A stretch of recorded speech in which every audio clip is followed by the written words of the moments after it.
I said.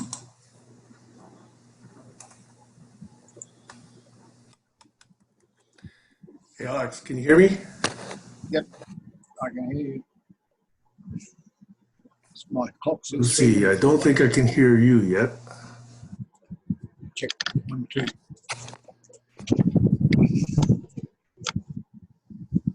Is my mic not working? Check 2. Check. Let me check my audio.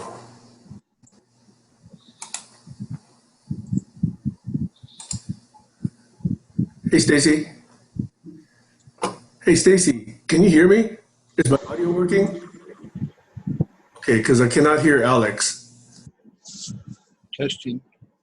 Test. Test. Can you hear And let me me? see if my speakers are working. Can you hear me, Sam? I Yes, can hear not. you. Okay, so me and Alex can hear each other. Just going to grab my coffee.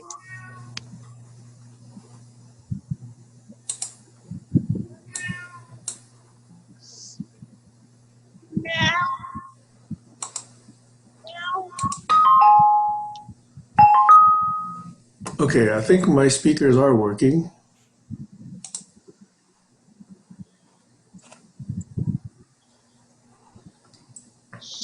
I'll just go and switch my fan off.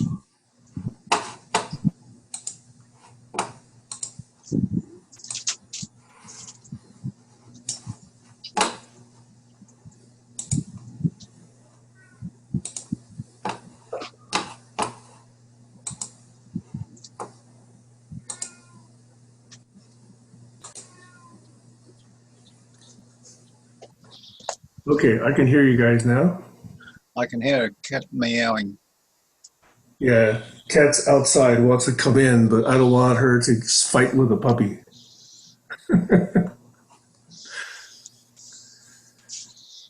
Anyway, exciting day today. I'm raring to go. And thanks, Alex, for being on time more so than I was.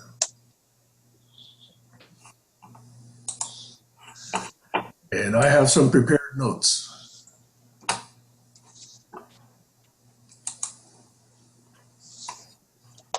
Come here, puppy. Come here. Come here, puppy. Come here, puppy. Stacy, can I don't think I can hear you right now. Is your microphone on? Can you hear me now? Yes. No, you can't hear me? Yeah, This I wasn't saying anything. I was going, oh. Yeah, this is the puppy I'm actually going to keep from the litter of 10. And my daughter, my 16-year-old daughter, Ronnie, picked out one that she's going to keep named Helios. This one is named Gaia. So we're keeping 2 out of the 10. And they're about 15 or 16 weeks old now. Let's see if we can introduce her. Here, come here, Gaia, take a look. Take a look. You have a conference call. Here you go. Hello, sweethearts. There you go. Do you know why the dogs are sometimes puzzled when you're talking to the microphone? They can smell you in the room, but they can't smell anybody else in the room. And they figure that you're talking to somebody who's not here. Good point, huh? Yeah, anyway, Gaia is very cuddly. I see. Look at that. Look at that. Look at that. Look at that. Look at that. Okay. So, hey, I have a number of prepared notes to launch into, but Stacy, you and I spoke before the Thursday open session. Is there a useful recap you could give of that, or did that go differently?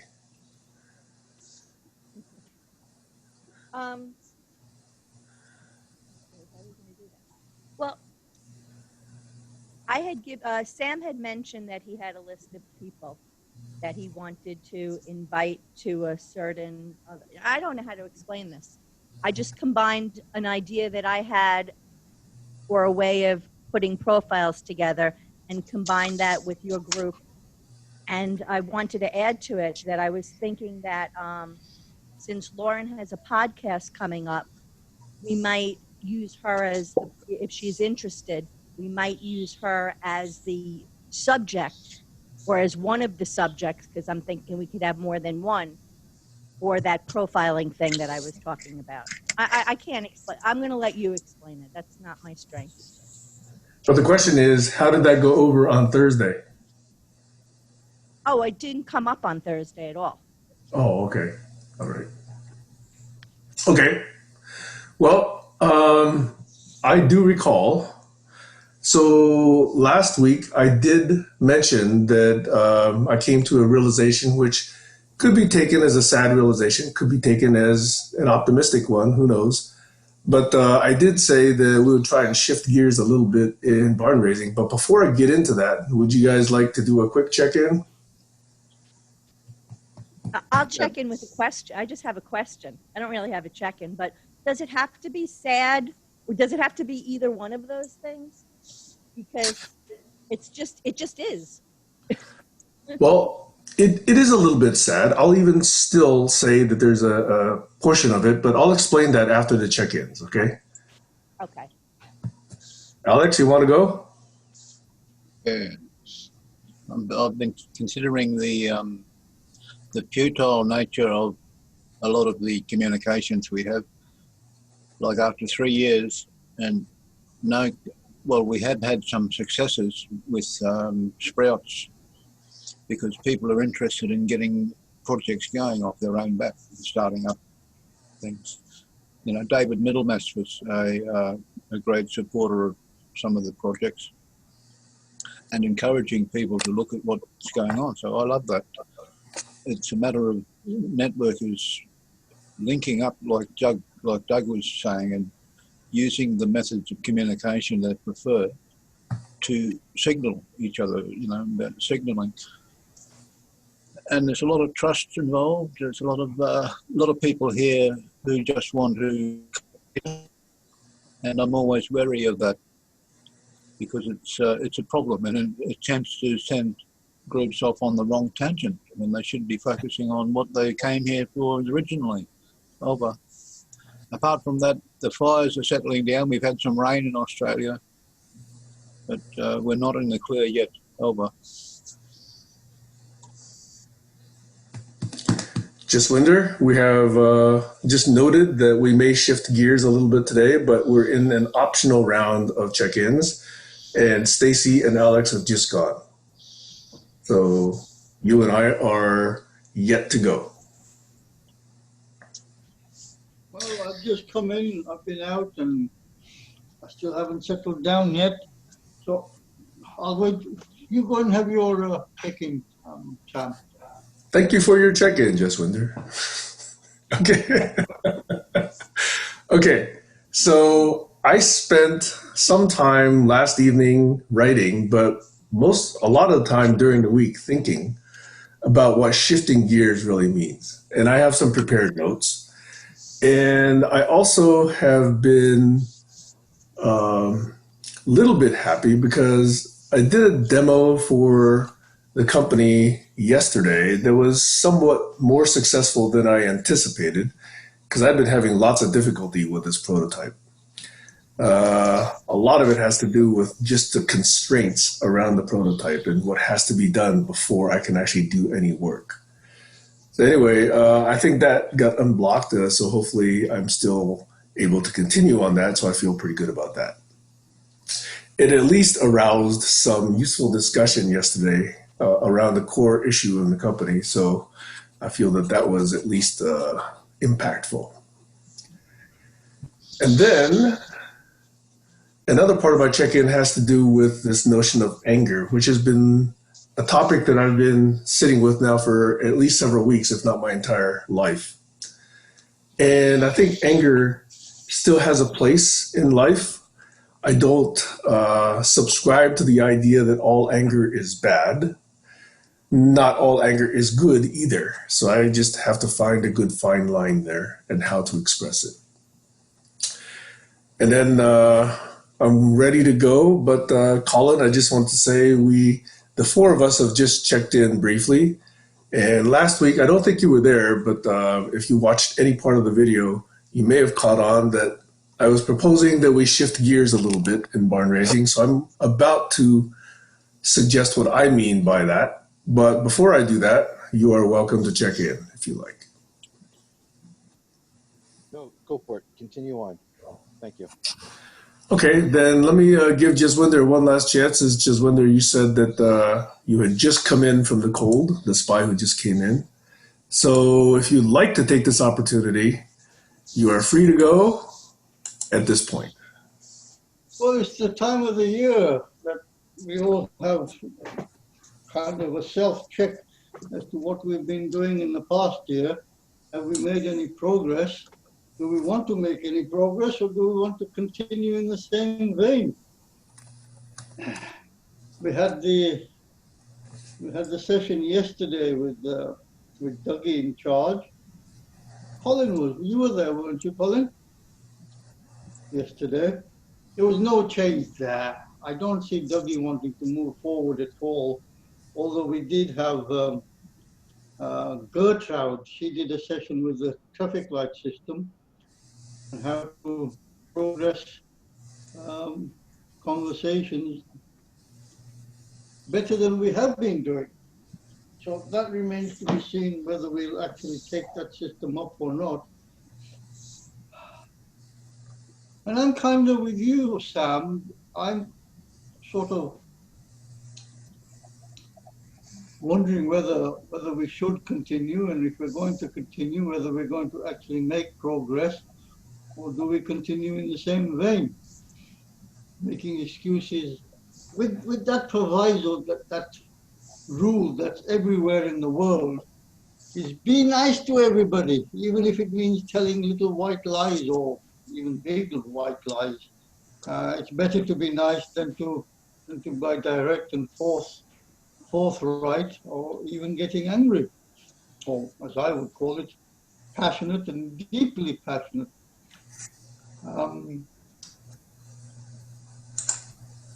And if people are not taking on board things that have been pointed out to them, and that includes me, obviously, what do we do about it other than keep repeating it? Do we get deeply passionate and say this is not good enough, that you're doing it again and again? And it's not excusable anymore because it's been over 2 years. So if evolution has made anger, must have a use. Do we go to war without getting angry, or do we go to war stone cold sober, without any discussion or debate, even if it's hot or cold? I don't know. It's worth debating that point. That's my check-in. Thank you. I like many of the points. I can respond to some of them, but at this point, I'll return to Colin for one last chance at optional check-in before I move into my prepared notes. No, thanks again, Sam. I was there last Saturday, I believe, and I'm ready for you to continue on with your. You said you didn't want to explain to Lauren what it is that you wanted to do until you had a chance to think about it. So I assume that's where you're at. Yes. Now, okay. So as a preface, I will have to say. These are ideas I've been considering for a while, but I don't want to consider them baked because everything I say, just as a meta preface, is open for improvement, okay? So nothing I say is concrete, nothing I say is chiseled in marble, nothing I say is, punitively enforceable, none of that, okay? In fact, everything I say is an offering to an improvement process, a learning process, an openness process, a transparency process. Okay, so I just want to say that up front. So the underlying realization or conclusion, shall I say, is that we got to try something different because the way we've been going, especially in barn raising, raises questions about what have we done? Are we there yet? Where are we going? Where do I sign up? What the fuck are you guys doing? All that sort of questions that are raised by newbies to GCC, especially newbies to barn raising. So I want to try something here and shift gears here in barn raising And let me also say that if this shifting gears is unsuccessful, and I'll mention what I think that means, then I will be more than happy at that point to turn over the reins or moderation of barn raising to someone else, and I will go off and create a different forum. So with that in mind, this is what I am proposing. There is a document that I've shared on Workflowy that is almost entitled What We're Doing Here in GCC. And in that, I identify a number of key, what I call pillars, what really identified barn raising as unique and as hopefully coherent. And one of the barn raising pillars is this thing I've been calling co-visioning. I propose that we at first focus on a co-visioning activity among all of us, and that should result in a written document or any other online artifact that is shareable, multiple artifacts that capture the ideas that come out of this co-visioning discussion. So that's point number one. Point number two is I want barn raising, the people, I would like to see the community around barn raising be one that is comfortable with agreements, that is comfortable with a willingness to support each other bidirectionally, bilaterally, mutual support. So those, I think, I'd like to see made very explicit. Third point is I would like us to agree and value group shared memory. And in so doing, that means whatever we're doing with the co-visioning itself goes into a corpus of knowledge that we share, that we can collaborate on, that we can improve on, that we can essentially take forward and always be working on, but there's always something that's shareable, especially to newcomers in GCC. Secondary aspect of this shared memory is I would like us to adopt or discuss and improve. Let me also add, this is a meta comment again. Everything I say is adoption and then discuss and approve. Okay, so nothing is in concrete.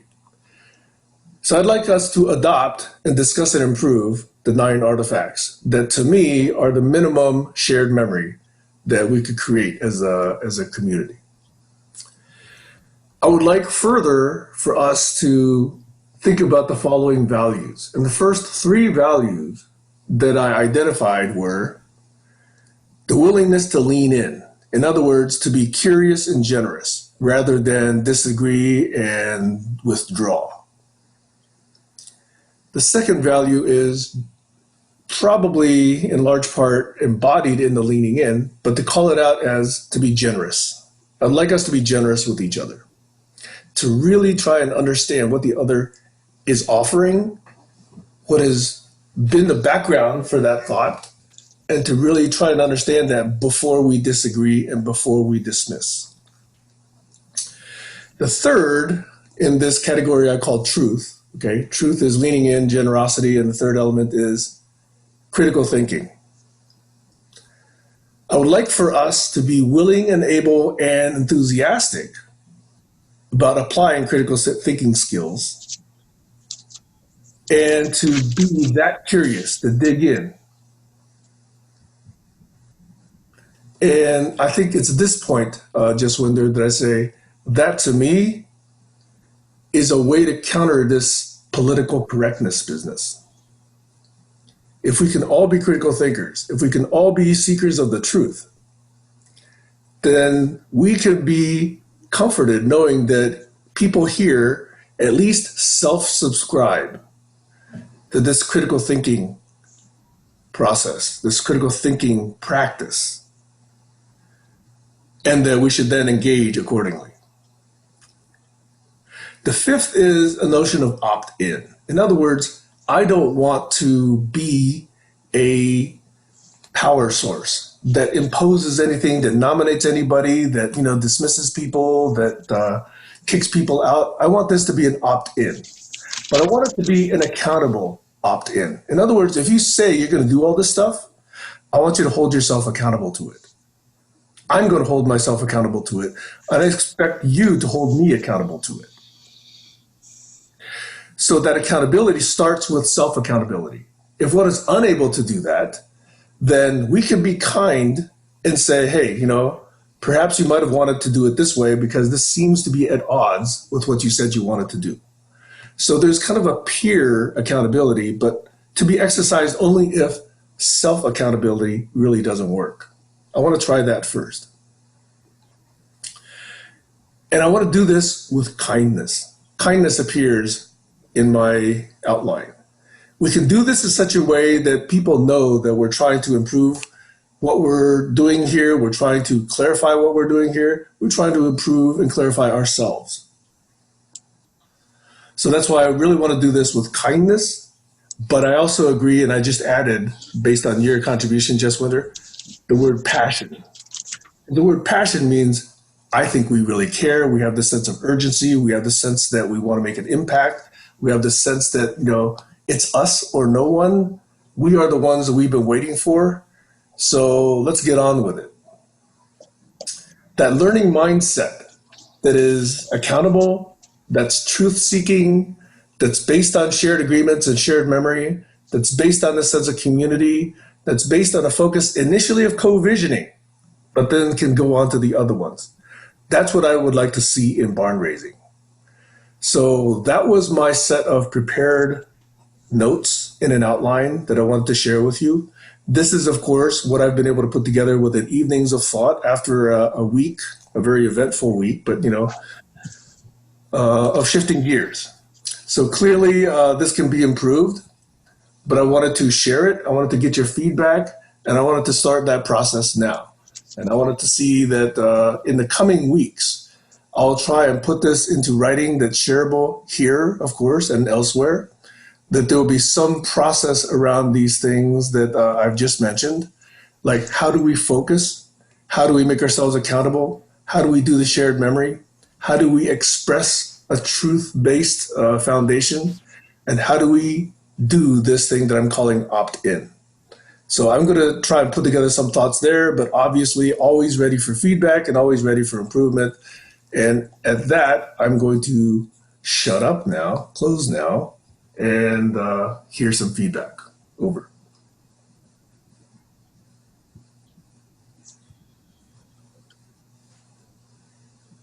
I got some Yeah, feedback. sounds good to me. Sorry, who spoke? I will go Alex and then Jazz. Okay. There's I was looking at the values, the 6 values or principles, and they're excellent. They're all, of course, tick, tick, tick. They're all good. There is an issue, however, when you have a binary, a black or white, yes or no situation, like you said in the beginning, leaning in. You want people to lean in and to be fully involved, or to lean out, and not interfere with the group that are involved. Now that's a black and white situation where you've got no in-between choice. I think there should be a grey area so that it's not a binary choice. Yes or no, you've got a grey area. Some people like to stick their nose in now and again to see what's going on. That was a problem that came up once before, I think. But anyway, that's my little bit of input there. Otherwise, I'm happy with the rest of it.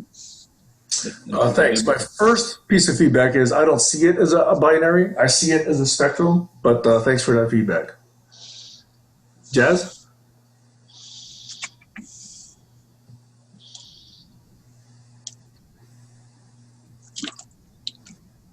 Sounds good to me.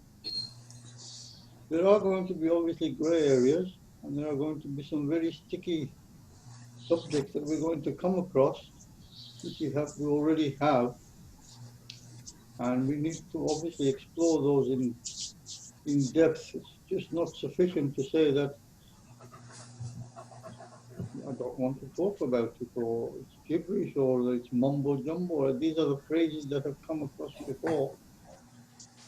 Especially as there's so much evidence on everything that we ever talked about out there, And it's on the computers, it's on the search engines, and we can look for it, actively look for it, and see what we can find. And take it further. I'll give way to you, Stacey. I can't think of any single item today that we cannot actually discuss and look for in-depth discussions ongoing elsewhere. Really good information as well. Yeah, I'm complete on that. I think you ought to really give this one a try. I'm complete. To go back to the values, Sam, the only thing I would say is that we don't always see ourselves the way other people see us. And like when it comes to leaning in generosity, it would be interesting to be able to get a measure from other people of how each one of us are seen and see if it matches. And what I didn't say in my check-in that I wanted to say is that I'm feeling good in a way, because I've come into this thinking that the answers that we're looking for are going to start with us going inside and figuring out who we are. And I'm seeing more of that happening. It happened, Jaswinder mentioned the session that Gertrude ran, those kinds of things. I'm seeing more posts that are really a little bit more serious than just flying up a meme that sounds nice. So again, going to, Jaswinder mentioned these little white lies. From the beginning, I said these little white lies are not a good thing. But what I really want to say is that it's not a question of being right or wrong, good or bad. But if someone sees me as being somebody who is generous, somebody else might see me as not being generous at all. So I think it's important in our group to not only assess who we think we are, but to see how that matches up with how we're viewed. I'll leave it up there for now. Okay, thank you. Colin, any reactions before I respond? There's a lot of groups out there doing that now, that they've got different methods. If we want to improve on an improvement, there's a case to look at some of the techniques these groups are using. A lot of them are using crypto hollow coin and what have you to measure people's involvement and contributions. Over. Yeah, thanks, Sam. I would, I think, reiterate some points that I think as, your 6 pillars and your COI, and your attempt to have a flat hierarchy where there is no 2-tier system, multi-tier system, or I assume so that people can self-regulate and move forward. But that's kind of, your message, and I see all of that. The critical thinking I appreciate. It rings of the scientific method, which means,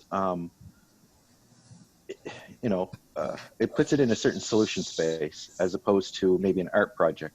Like, I'm not saying we couldn't have art projects here, but critically thinking, what is that art project going to do? Or, which brings me to my point, which is I see it as being context based, on what it is that a person is trying to achieve. The context that I've seen or have assumed is somewhere pointing towards the 17 SDGs. So I see that as like on the horizon. How are we going to get there or map to there? The memory part, definitely. I see that there's been overlapping memories from different things that have been attempted. So it's a matter of clearing the field, I think, of and saying, how we want to co-vision. And I think visualizing is what I would like to do. I've been talking to Glenn a bit about that. And I think we've discussed that all in this group before, different ways to visualize the context of what we're doing. In the end, I think the agreements that a person is going to make are going to be related to the things that they're actually can and want to do or need to be done and are willing to lean into that particular area and maybe pick up and mentor and learn, but definitely focus on some kind of a task where there is accountability, which is kind of the elephant in the room. If we stay too meta, talking about getting to know each other and what we can do, or I think it's kind of in the flow of failing forward somewhat in an intended direction for a purpose that gives you that context, that scope, where ideas like agile software development practices that we mentioned kind of are a good example or sort of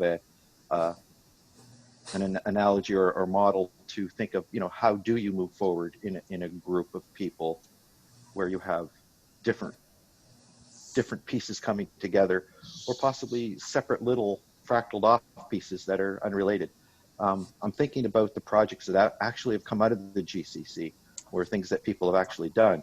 How many of them can we bring into barn raising for an examination?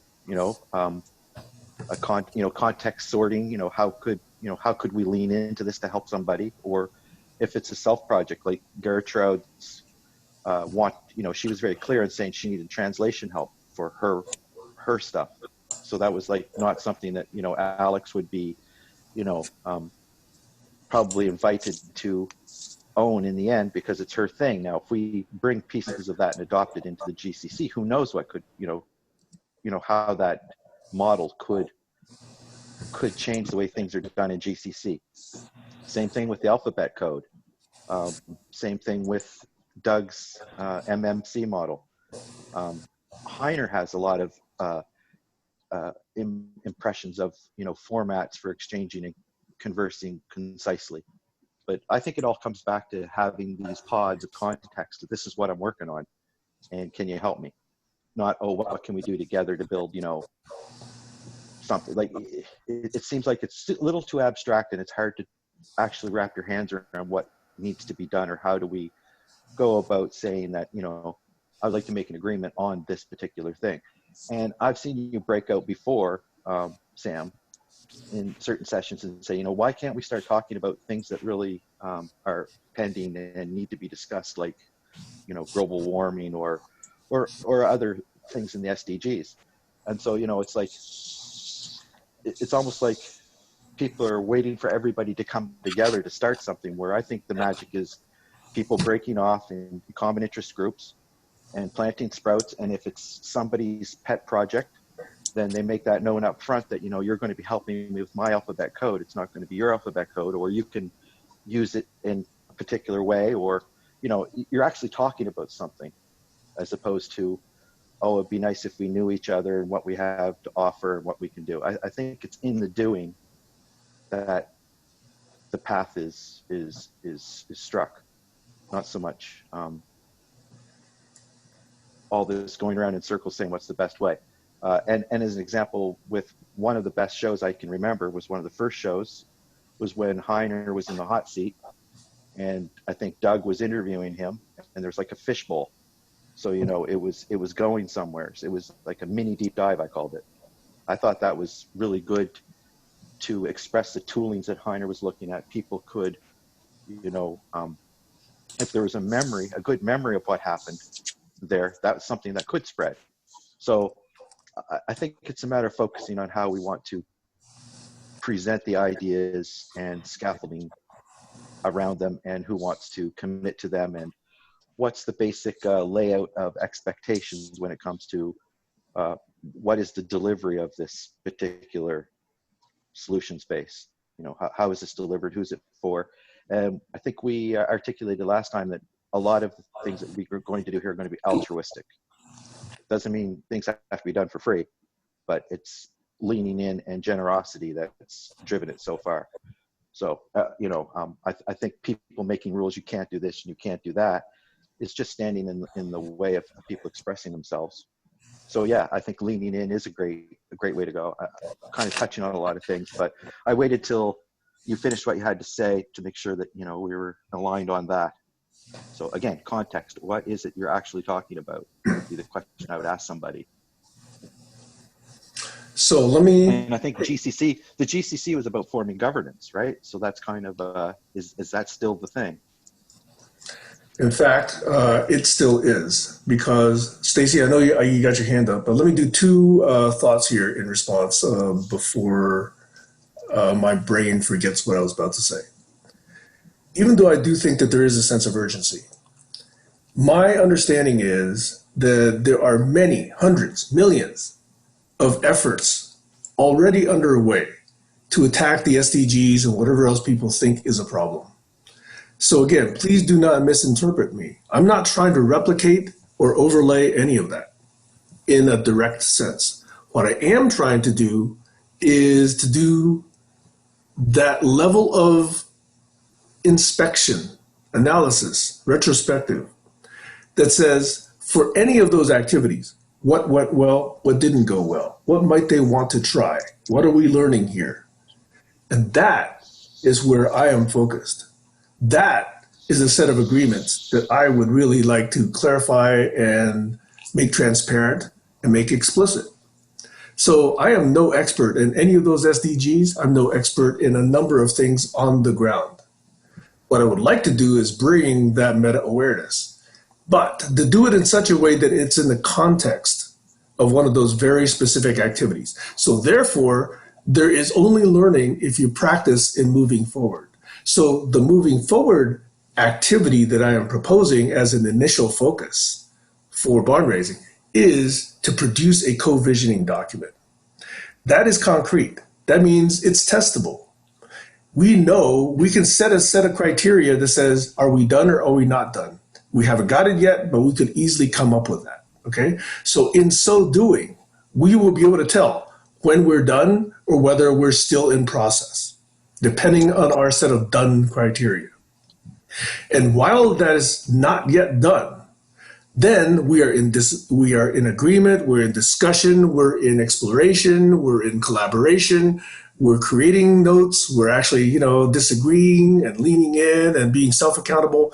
That's where I want to be examining the practice. So it's in the pursuit of this first project that I'm calling co-visioning that we can then make all of this explicit and transparent.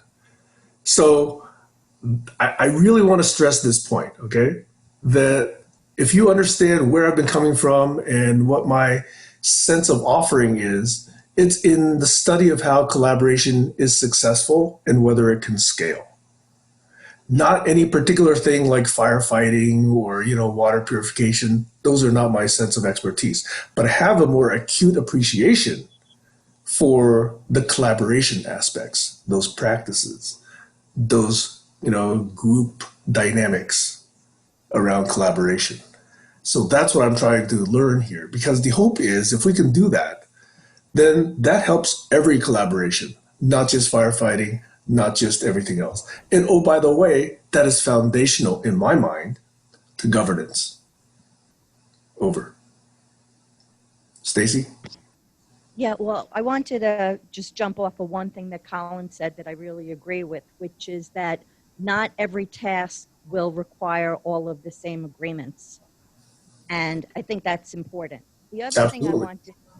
the other thing I was just thinking of, I was thinking, how do we break the notion that leadership and power are tied together? Because that's a real issue. Like that, to me, that's part of the old paradigm. And I think well, I'm not going to go further into that.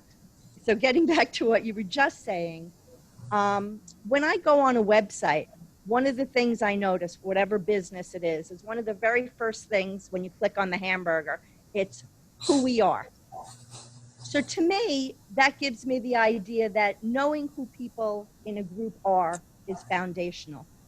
That's what I always say. So for that reason, that's why we had the conversation about profiles.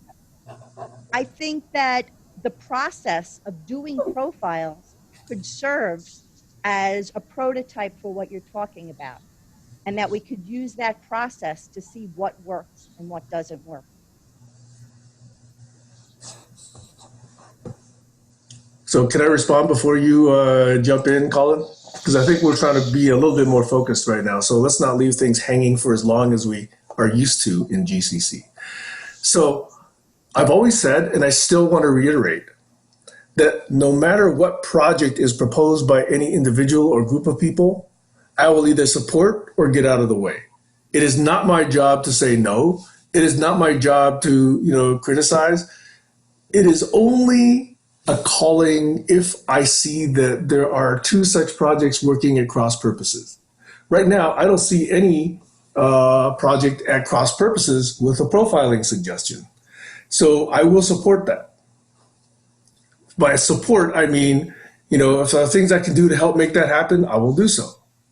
But it is entirely appropriate that have different primary leaders or individuals that are sort of championing that cause and providing the momentum and direction and vision and strategy. So if that's you, or if that's Lauren, or if that's Colin, or if that's anybody else, I support that.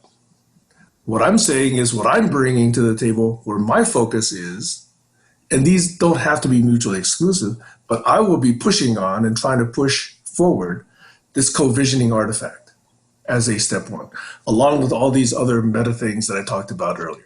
So I hope you're hearing that I will support that I think that these can be complementary and that they can actually aid each other. And I think that I entirely, to the extent that there's any kind of endorsement that is floating in the air, yeah, I support and endorse and sponsor, the profiling business. I really do. Well, I guess what I'm trying to say, and you and I had a long conversation about this, is I think that there's a way to incorporate many people's projects and passions in the doing of the profiles. So that might actually be a component of that co-visioning discussion, and I would welcome that. That's why I'm bringing it up. Yeah. Alex. In the old paradigm, groups that started projects would form a committee to oversee the project, a steering committee. And without that, how do you get a project formulated and discussed with a group of people when you're not using a committee? In the old paradigm, you're using a new paradigm, open group, like online conversations. Because without some formal structure, it tends to be a bit higgledy-piggledy, and that's one of the areas where I'd like to see some streamlining or improvement.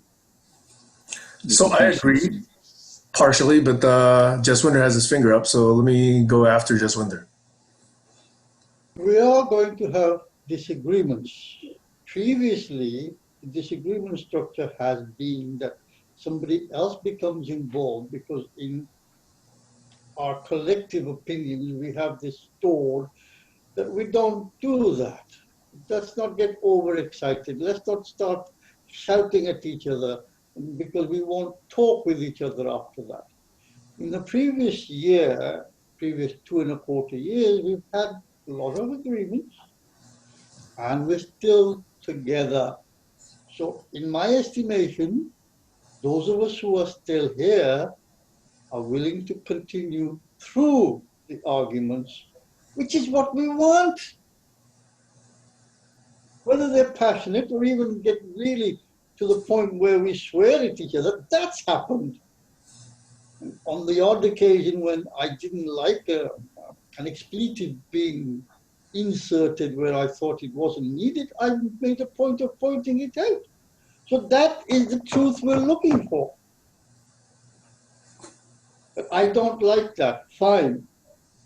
We can do something about it. But if you don't say I don't like that, you go off in a huff and then don't talk about it, there's nothing we can do about that.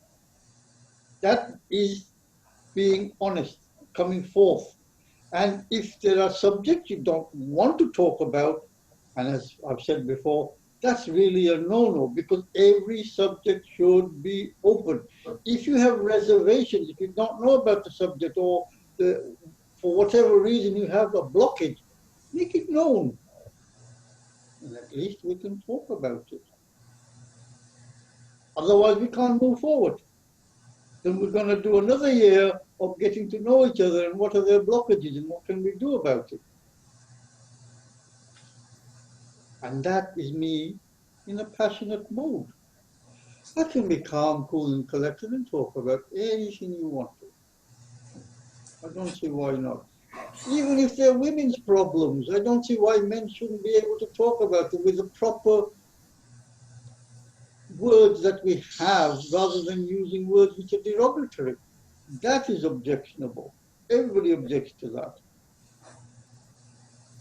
I'm complete. Let me use one slightly different statement, but otherwise I agree with you in almost its entirety. And that is, rather than saying, I don't like that, my personal practice will be, how about try this? Would this be a better way of saying that? Because at least for me, that's a kinder way, and people are less put off that way. I'm not saying you have to do it. I'm just saying that's the way I would do it. So when I actually disagree, I would more likely say, have you thought about putting it this way? Have you thought about doing it that way? But if you leave a statement of, I don't like that, then at least for that split second, somebody's feeling, oh, I'm being rejected before you actually have that more, let's say, integrating proposal or suggestion. It's only a small thing, but otherwise, I agree with your statement in its entirety. Alex? That's an advanced parenting skill. Instead of telling a child to not do something, don't do that. You offer them options and reasons for not doing it. You tell them why they shouldn't do it, because it's going to hurt them or something, rather than leave them there with this rejected feeling of, I'm not worthy.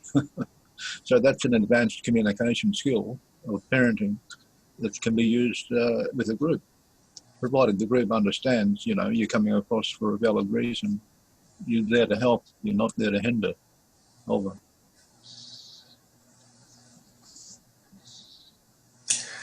So I really like this. What I will do in the coming week is I will produce something in written form, because right now it's only in an outline. By the way, I'm more than willing to share this outline with you if you like.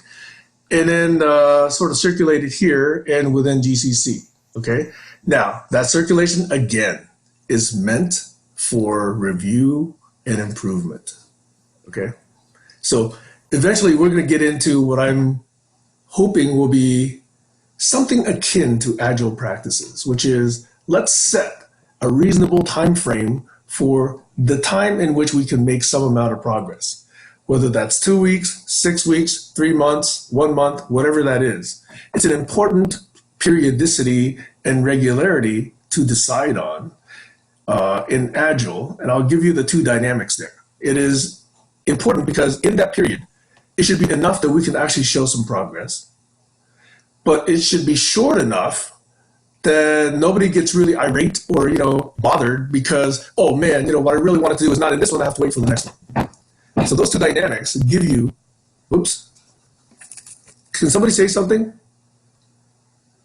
Testing 1, 2. Okay, good, thanks. I thought my speaker had dropped out.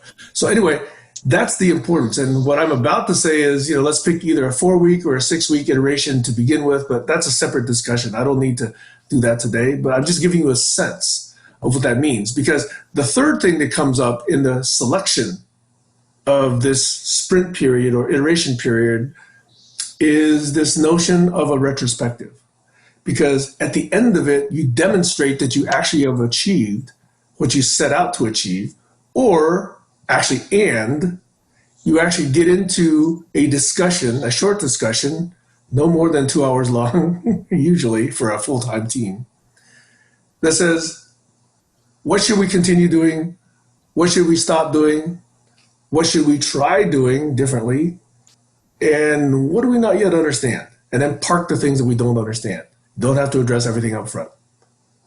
That's the retrospective practice I would like to see, but not to do it continually. In other words, the other time during that period where we're actually trying to get something done, let's just adopt the rules that we agreed on at the last retrospective, get to the end of the retrospective, get to the end of the sprint, and then reevaluate and learn in those cycles. So those are learning cycles, not just execution cycles. Those are also learning cycles. Over.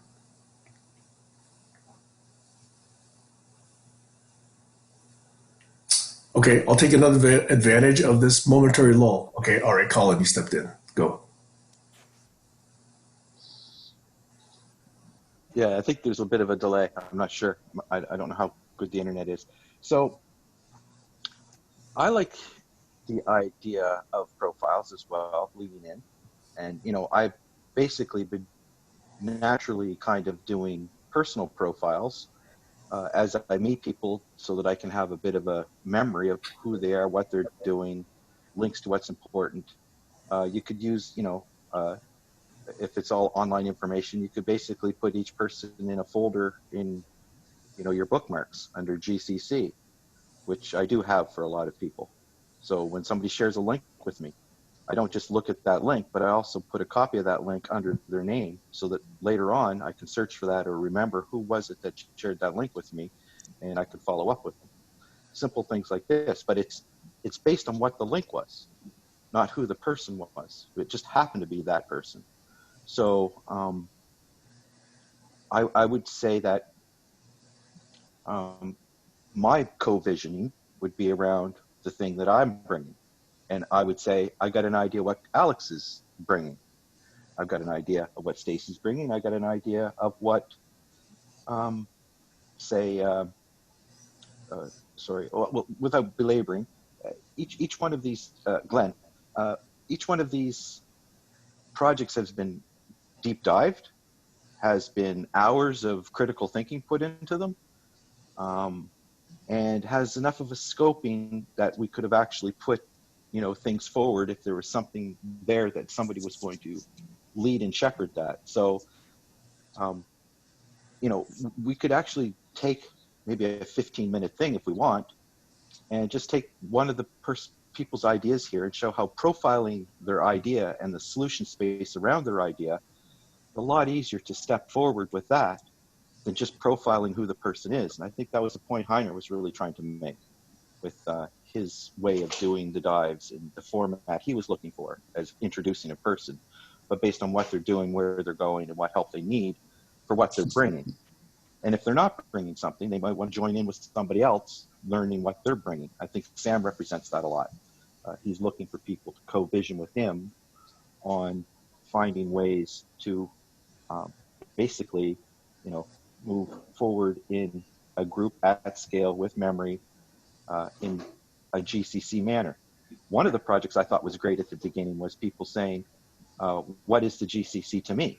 What does it mean to me? So, basically, I think Lucy did one, and various people did this page, and they put it up on a website, and that was one start at this co-visioning. I have the quest map, which is basically a template for each type of context you're involved in. So I might have one for a software project, but I might have one for a story project with somebody who I'm doing, using different set of skills. Maybe I'm just using another one, for maybe music learning, what is it that I'm learning? So if you visualize yourself on that learning journey, then it's easier to have a memory of where you are and where people can align with you. So that was kind of like my vision of how to map out visually your journey of alignment and co-visioning with other people, because essentially we stand on the shoulders of others, right? As we move forward in making these critical discoveries and moving forward in learning and understanding. So I see it very much in the context of profiling the actual activity in the solution space as opposed to the person for the sake of the person, and then getting everybody involved in the profiling of people for the sake of the people. It's like, let's get everybody involved in gravitating towards the project they might be interested in putting in concrete agreements of, I will put this in, and this is what I'm expecting to do. This is how long I think it might take me, and this is how we'll know when we're done, because this is what I plan on happening. And then, for some things we don't know at that point, we'll figure it out. But let's see if we can get that far. So, that's Colin, kind let me of see what if I my can first. actually, can I actually interject? I know this is impolite, this is an interruption, but if we're actually talking about how to do the profiling, let's have that under that profiling segment or discussion or part of this, because I mostly agree with you, but what I was talking about was actually what that level is above that, because you and you and Stacy have already decided that that's an area of interest, and I would say that's an opportune time for you guys to collaborate and demonstrate that you guys can co-create that. I think that's great. I think the newsletter would have been that as well. So I think that's something that can go and actually capture who the individuals are, as well as the key items, as well as the key influences, and then that could be a key component of the co-visioning once we start having that co-visioning document. What I'm really trying to get across here, and maybe it's not evident, is that there is a minimally viable structure that I have just proposed, and I wanted to at least get that understood and discussed and hopefully agreed upon for the moment. It can be improved, but at least agreed upon for the moment, so that this demonstrates that we've kind of shifted modes in barn raising rather than directly into a deep dive on just the specifics of profiling. Over. Yeah, Stacy? I'm sorry, but this is really burning a hole, and I think it's really important. I was not on last week's barn raising call, but I watched it. And Lauren came in and asked if, as an experiment, she had a question. Had everybody done that experiment, that could have yielded information from many different people on their own projects. It would have, I guess what I'm trying to say is that just because Lauren was asking the question for her own project, it didn't interfere with anybody else's, and it might have even helped other people, and it was shut down right away. And I think that's something that happens a lot. And I just can't ignore that because, for example, whether it be about profiles, whether it be about co-visioning, all the things that I hear being spoken about from where I'm coming from, I still want to know, well, how do you view yourself? How do other people view you? So that question doesn't take away from any of the other projects. In fact, I think it adds to it, but it keeps getting pushed into another. Lauren was told, make another time to come back and discuss that. There are some things that are part of everything. Alex? I had an inkling about what Lorraine was on with the knowledge repository, and I made a comment that it seemed to be similar to WikiLeaks or better than WikiLeaks. Not WikiLeaks, Wikipedia, because they designed Wikipedia as a knowledge repository of types, dictionary. And the other thing is that with your own project, if the GCC is not picking up your project, there's nothing stopping you from taking your project off by yourself and moving it forward on your own with a different group of people who are more receptive, perhaps. And that's why I'm thinking about giving group moderators shareholding in the mother corporation, because we have to have a corporation to govern all the jurisdictions and public liability and problems and things like that. But that will give the regional website creators an asset that's valuable. Not only will they own the URL, but they'll have a stake in the mothership company, which is Vioscope. So that's one way I can move my project forward and create incentive for people to pick it up over. The So, point Stacey, I just want to say one thing. The point I'm trying to make is not necessarily about somebody's own project, but if we're going to talk about the characteristic of leaning in, and then I see a group of people who claim to be people that are leaning in, shut down somebody with one question, that tells me about how willing they are to lean in that way. wait. Are you saying that I shut down Colin? No, not at all. I'm talking about last week in barn raising when Lauren asked a question and Joshua told her that he didn't come here to answer that and he didn't want to discuss that, but he would do it at another time.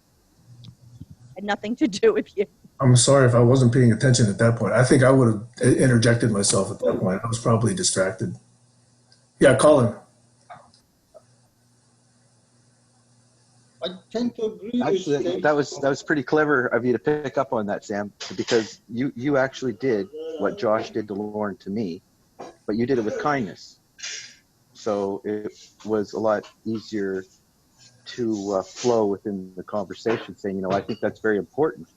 And I think that maybe, you know, like you said, you suggested that perhaps we could do that another time. That's the same thing Josh did, but he was a little more deliberate in the reasons why he chose to do that. And that's probably what Stacy's picking up on, feeling she's being shot down. I don't know. But when it comes down to process, which is what we're talking about, I guess, when you take off a bite-sized piece of something, what is that something, right? And I kind of disagree with what Alex just said. It's not in a negative way, but just as a point of observance, that he said something about if you bring your project to the GCC and they don't accept it or something. I think that's a wrong way to have a vision of what the GCC is doing as far as I'm concerned. In fact, you come to the GCC leaning into several projects that people may or may not want advice on. So if you do a good job in presenting what it is you're trying to do, the context, like I think you have examples of Gertrude has done that. And I think Heiner's really trying to, you know, bang a lot of drums. And Sam as well has brought various things that people could chew on and help him with. But without the structure of how to follow that through and how you're going to break off that chunk and how do you know when it's done, those, I think, are some things that are missing. And I'm thinking of things that I can bring and how I want to reintroduce them to make them more effective.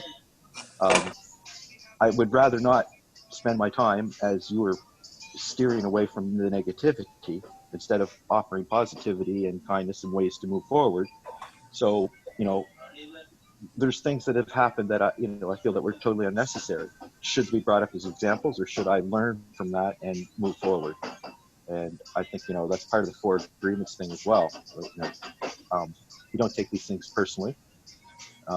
It's circumstance in many different ways. And when you don't have clarity of context, you're bound to have syntactical miscommunication, different skill levels, different buy-in. And I think where I get most frustrated is when free association starts in. And, you know, it's basically just a coffee shop talk, not barn raising anymore. Although there's a lot of interesting stuff, I think we have to be precise on what the kind of the format we're following, protocol, so to speak, behavior, awareness of what it is you're bringing and what you might be distracting from. Thank you, Colin. Let me at least clarify. What I was trying to do was not shoot you down at all. I know that it can be taken that way when I try to interrupt you, but I cannot be more supportive of this idea of profiling. I think that originally I was supportive of the newsletter idea. What I am talking about is minimum viable structure that I would like to have understood here. And that is meta to specific projects, specific SDGs, you know, et cetera, et cetera. So I just want to say that one more time because it's really important to me that's basically what PK, sorry to interrupt, but that's what happened at PKE as well. We broke off. It was very much more focused, barn raisy type of thing.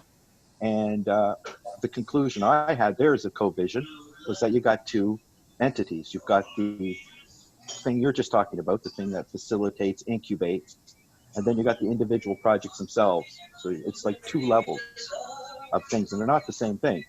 You know, so there could be certain things that we could get together and have meetings about what you're trying to say today. Let's stay at that level, which is the incubating group level. And then there's also the individual project levels that we could have another kind of a sub-protocol around. I get that totally. So I don't feel shut down at all. I just hope everybody else gets that because it is very software-y. Okay. Thank you for that clarification, Colin. That helps me. Jaswinder, you had your hand up. profiling is fine. Nobody's saying we don't need profiling. That's great. We're not all bringing just one project to the GCC. The GCC has several projects running at the same time. And most of us are able to cross-apply our knowledge base and our skills base and continue forward. Take the example that you've given of Tammy with the ABC. That's not all she's bringing. Okay.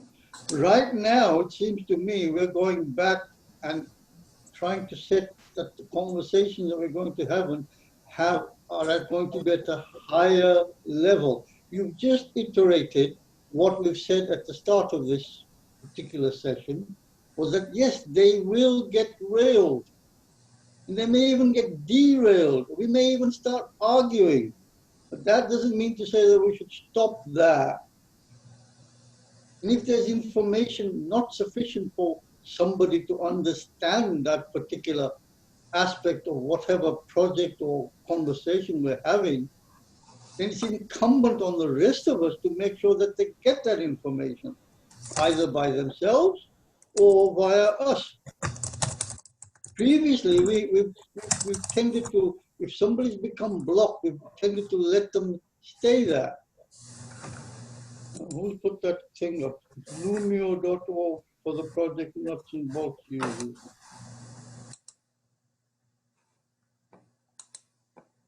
Save nature. Thank you, Alex. Most kind. So, on that point, if people don't want to use Lumio to make a point, they don't have to.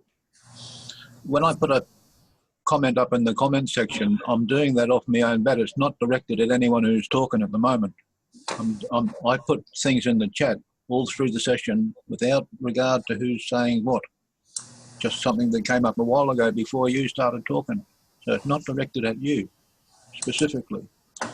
Over. That may not be very clear, though, Alex. So when people see a comment come up at a certain point in a conversation, they at first would think that it's relevant to the point being made. I would, at least. Okay. So be aware that that might be an impact that you're having. And in the meantime, Collins disappeared. Thank you, Alex. I'm complete. Yeah.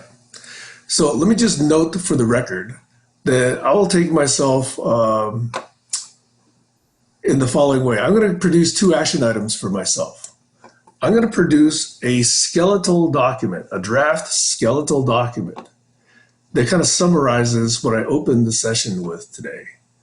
And I invite you, everyone, those present today, as well as those possibly interested, subsequently, to review that document and comment and co-create and edit that document. I'm going to make that world editable, but I prefer that you actually identify yourself either with, I'm going to probably put it on Google Docs first. That's a separate discussion, okay, where to put it. Eventually I want it somewhere else, but that's a different discussion. So I'm going to initially put it on Google Docs, and I would request that you log in to Google before you edit that document so we know who made what change.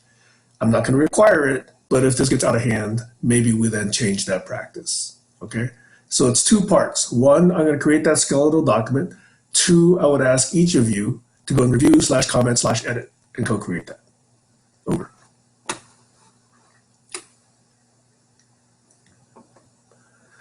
I had one more remark. Somebody mentioned SDGs. I think it was Colin. And I think that SDGs, I don't understand them well enough. I understand they're at the very high level, but some of them, at least from their 2 or 3 word name, don't yet give me a full sense of it. So that's on me. I haven't actually done my research to properly understand all the SDGs.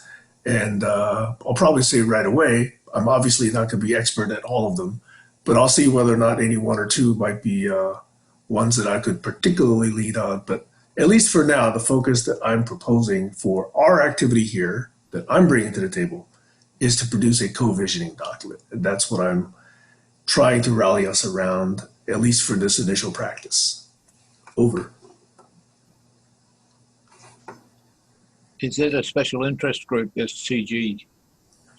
Special project SDGs? group or special No, those are communication sustainable with the development people. goals. Those are, I think, UN sustainable development goals, and I think there's 17 of them. And Heiner probably of all of us knows them the best. But there are probably others who've studied them in detail. I just haven't. They're the things that the Australian government's ignoring. Not sure. I mean, some of them include things like women's powers, and some include like clean air or clean water. I believe it could be at that level, but I don't know them very well. Okay, so I really appreciate that part of the discussion. I think. Yeah, go ahead, Colin. Yeah. Just with the SDGs. Again, it's the overlapping memories of what we're doing here. So, hey, Colin, before you keep going, is there music playing in the background? Yeah, they got some people enjoying some music there. Is it Because that's really distracting to me. I tried to mute other people, thinking it was from other people, but it's not. No, I got a whole culture going on here.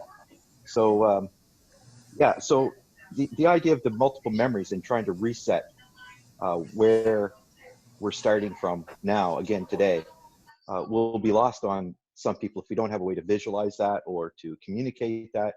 I think it's mostly about communication. In the end, whether you're communicating profiles, communicating a person, or I would say what's more realistic is a portfolio within context of their profiling their project.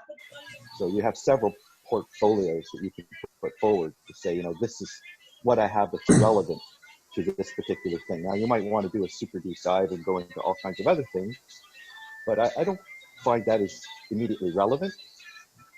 And I do really think that Heiner could help us do that multimodal visioning, co-visioning, if it's something that we want to relate to a global, which is why the SDGs are mentioned. If this is Sam's splinter group, this Seattle, Critical Thinkers Club and Barn Raisers, then that's a whole different thing. So maybe if you want to do a reset and shed some of the global challenges baggage, it may be very well a different place to introduce this, at least as a different sprout from here. And maybe it should have been called Barn Raising. Maybe you want to leave this show as being something else, and people will realize when they're coming. You know what I'm saying? Like, anyway, branding. Okay, no, I mean, let me again reiterate that. I'm glad you brought that up, okay? But first, a meta comment. In the future, Colin, would you find a place that's more quiet and less distracting? Because that background noise is really distracting to me. Maybe I have ADD, but that's a problem for me, okay? The second is that when I'm talking about this shift in barn raising, I am not trying to change the original Genesis foundation for which barn raising and or GCC was created. Not at all. I'm just trying to find a mode where we can be more true to that original focus. That's what I mean by shifting modes rather than shifting where we're trying to go. So the original focus was, I think, proposals, or after the proposals, after the fallout of not winning the proposals, and you can make an agreement. Let's continue on with the vein of your proposal of the one of 17, because aired. No, it's how we might derive a global governance model that brings about the world that we want to live in, we and our kids and our generations. Okay, that's the original focus. Now, if we're happy with democracy as it's currently practiced, we would not be having this conversation. If we're happy with monarchies the way they're currently practiced, we would not be having this conversation. We're only having this conversation because the world seems to be asking, is there a better way? And that's why we're in this conversation. So what I guess I would add is as we go through, there should be a bucket to be filled by someone like Heiner to say, and this is the 3 SDGs this hooks up to, and this is why it's relevant, and this is why I'm fighting this fight. And by the way, we can hook that portfolio to another person's portfolio in that area, right? As opposed to, everything about the person like a Wikipedia page. That's kind of what I'm getting at.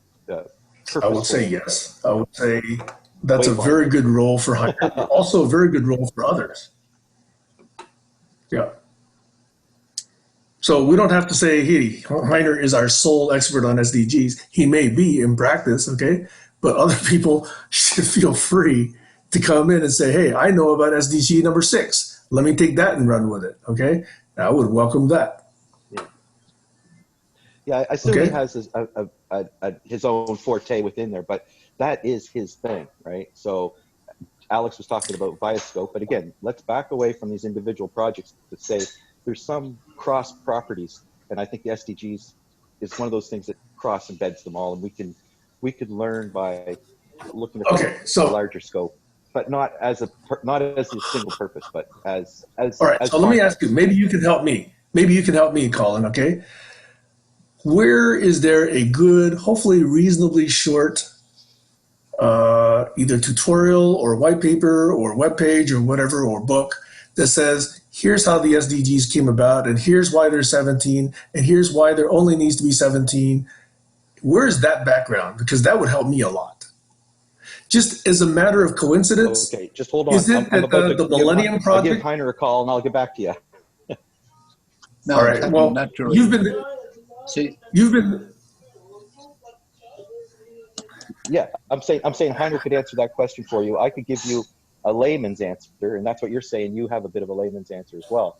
But I would think a short statement would be, these are the taxonomical pieces that are essential That's a what? to have a forward growth of sustainability as the UN is seeing it after all of their Right. feedback I and understand they're that. trying to I get understand that. simple language. Yeah. So Yeah. I think you have to read beyond each one and say, well, why would education help people, which is one of them? No, Why no, no, would no. I'm women's not rights? questioning each Well, individual one. My question is motivated by yeah, where is maybe the the white two go space? together. Where is the space between the SDGs that may be missing something, if anything? Okay. In other words, somebody did an exhaustive study of perils that the world faces, okay, and said these are the 17. That's what I want to understand. I want to understand that derivation, because then I would have much more appreciation for why they were selected. Like, yeah. And I'll just leave it at that because I don't understand them well enough. Okay. Just by the way, sorry, one more point Yeah. is that if So I take a I look think, at the Millennium Project, go ahead. which I am familiar with, the Millennium Project also identifies about 16 or 17 crises that face the world. So I'm wondering whether there's a mapping between what the Millennium Project did versus what the UN identified for SDGs. Over. Yeah, Alex, you had your finger up? I would hope so. I would hope there's some correlations. those people were brought together with a common awareness of the problems, and that picture of the drop in the water signifies the fact that each of us are as one drop, but together, united, we are an ocean. And the thing is about the planting trees. There's corporations willing to put in millions of dollars to groups that have concrete on-the-ground projects planting trees. Now, there's a problem arising with climate because we've gone past the stage where that's an option. We're only adding fuel for the fire, So we need to get space shade sails up in orbit over the poles. And that is a millennium project that needs to Okay. be sorted out. So let me ask you a question for the group, okay? Am I here being too abstract? Because I'm trying to focus this group on the minimum viable structure, and I hear the group really gravitating towards concrete, specific action. And while I agree that it's necessary, I was trying to have a discussion among us for minimum viable structure. Now, if you guys are all comfortable with it and just want to adopt it and move into the actual, A-level projects, I'm okay with that. But I was just trying to close off or at least make sure that part of the discussion about minimum viable structure was sufficient before we actually shifted gears again. Again, this is my practice, trying to bring some focus to barn raising and trying to make sure that a topic is not just abandoned before we've kind of understood it and given it sufficient time. So am I too abstract here? Give me some feedback. No, you're allowing people to opt in as a volunteer or a member of the board, a shareholder. You're allowing people to make their choice about how much they want to contribute to the project and how they want to contribute that. If they haven't got those options, you're less likely to get as many people as you want. So that's Interesting one of the observation. issues. Over. Interesting. Number one. Okay. Interesting observation. Number one, I'm not assuming a board of directors. So I'm still trying to figure out whether we can actually do this with minimum viable structure, with minimal tier formality. I understand there's got to be a little bit, but I'm trying to make it minimal.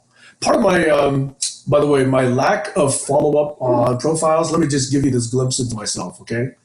Is that I have known for 11 years that I could step forward, I could call myself a principal, I could call myself a managing principal, I could call myself a CEO of some new organization, I could call myself, blah, blah, blah, blah, blah, give myself a title. I don't want to be a personality that drives this. I want this to be essentially principle driven. I don't want it to be about me. I want it to be about values, about principles, about things that persist beyond me. I want things that can carry forth after I'm out of the picture. That's why I'm less interested in people profiling me as a person, although I can see how people see that as valuable. But I'd rather the focus be on transparency or accountability or collaborology or sustainability or truth or all of those things, which I think are the achievements of humanity. Love. Let's include love and kindness and compassion and, all of that in there. But it's not about Buddha. It's not about me. It's not about God. That's where I really like to see the focus. So I want to support the profiling. I'm just saying that's my own personal personality flaw, okay? Just so you get that glimpse into me. Over. Stacy. So for the reason that you just stated, that's why I think we have to focus on process. So for example, I've been thinking about it. When we come into these meetings, and I know it's been thought back and forth, should we have check-ins? Should we not have check-ins? I think it would be good to have, as that check-in, also an opportunity for an ask. So for example, I know I would come here and I would say, for my ask, I would really appreciate if each one of you would give me three qualities that you think are most important for a project manager. That would be my ask. I'd be able to take those 3 words, go on my merry way, do what I want with it. Maybe somebody else would want the same thing.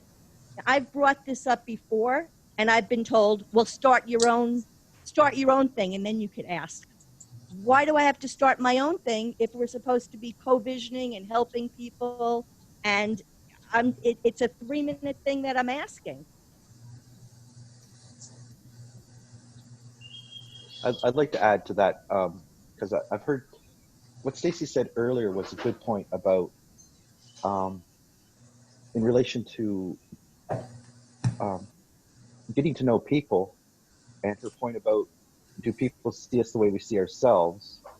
Basically, how much experience and confidence do we have? Sam just says, I know how to see myself and I know how to take a role if necessary, but I'm trying to do something without having to take a particular management type role or leadership role of the GCC. Now, he's taking a leadership role of his stuff, and I think his lament's similar to mine. If people don't take up on what you're doing, you have to find a new way to present it, bring it relevance.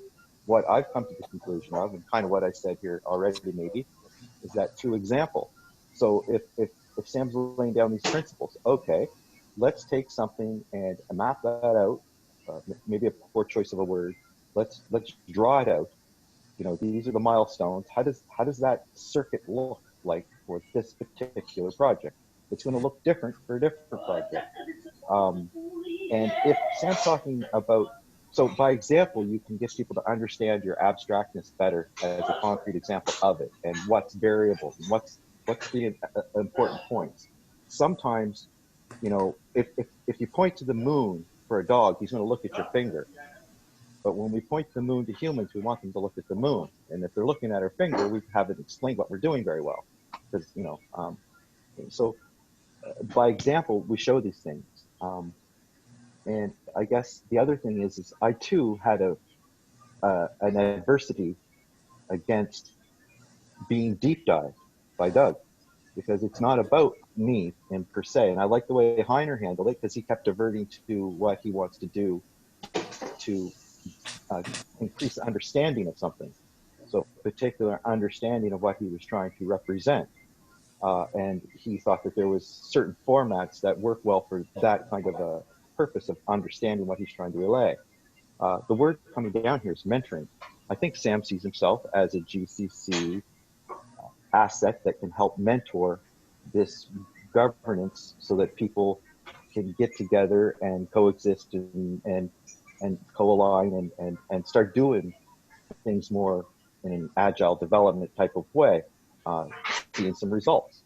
I as well see myself as somebody who's trying to make a model, a meta model, that you can see yourself as you're being mentored, and what artifacts you've made and how many times you've been around this loop. Why aren't you getting feedback? You know, if you've been talking about Biosphere for 2 years, you know, what have you done for it lately? There's a lot happening. You're asking, what does it need? There's a lot happening that I don't. Well, I am getting feedback. That's the point. I'm getting a lot of good feedback too. No. I didn't say you weren't, but I'm saying, how do other people see that, and how do you relay that so that I actually knew that? It's between me and them. And if I was interested, or the people who are interested. They're communicating with me, and I'm having sessions. We have sessions, and so we're communicating, but it's not with the group. Well, it's again, it's if you went through Sam's proposal of how he's trying to mentor or facilitate, or if you went through my version of how I'm trying to mentor or facilitate, finding out the facts, what the context, the scope of the project is, you know, if I want to be part of that project, or somebody I might know that wants to do that project, or something that I can help facilitate the memory of a larger story. You know, those things can be part of it. But that all comes down to communication. Yeah, that comes down to communication. And to get back to the point, it's about, you know, Viascope could be an example of going through as a guinea pig, going through a circuit. Any project that anybody brings to the GCC, let's have an example. So Sam's saying, okay, well, if we can just agree that we're going to do minimal viable procedures moving forward, and kind of just adopt your project? That your Sam's project? So or what does no? Yeah, this has turned into an A/B ping-ponging discussion, you know, so I just want to make sure that that's what we want. This is now a two-way discussion, and I'm feeling that, I mean, I'm not getting a sense that Colin was able to finish his statement. He wanted me to mention who's been contacting me. He said nobody has. No, he was using that as an example, I thought. Where's the evidence, he was saying. Where's the evidence? We want to see some progress. So I'm saying that there has been a lot of feedback. Over.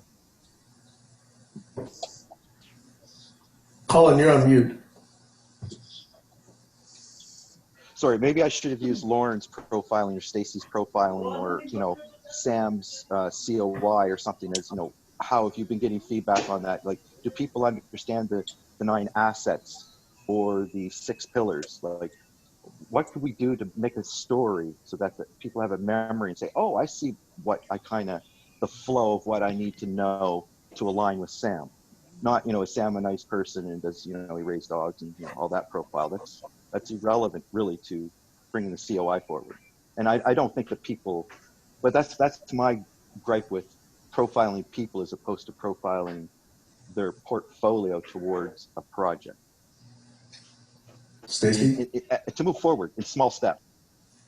Yeah, I just want to make something clear. My only interest in profiling is that I see the activity of profiling, if we set it up right, could serve many purposes at once.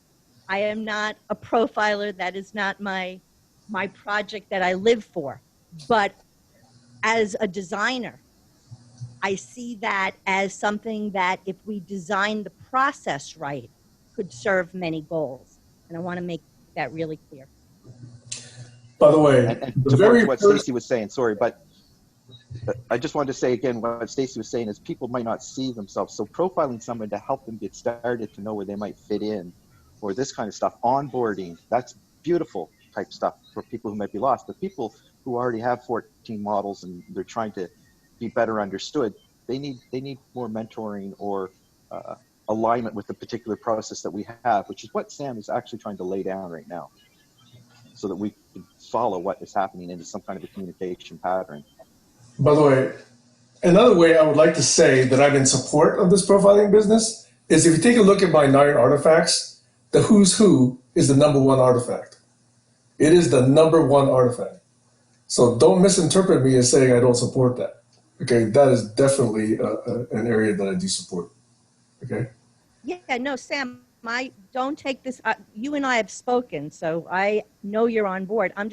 I guess I'm trying to point out to Colin, or like Sam, when you say, well, Stacy and Colin, they're both interested in profiles, they could do this together. I don't necessarily agree. Actually, I disagree, because even though we're both interested in profiles, Colin and I have 2 different intentions. And so the way we're going to go about designing that process is probably going to be different. Like Colin's talking about wanting to understand or making people understand. I have no intention of having to keep explaining why I want to do something a certain way. But I will tell you that it's usually because it leaves more openings, or at least I see it as doing things in a way that's more open-ended, so other people could take what they need from it. So I think that Colin and I might have 2 very different ways of setting up how to do profiles, because I'm looking at the process and what that could lead to. And I think Colin's looking at the finished product and something he may or may not need.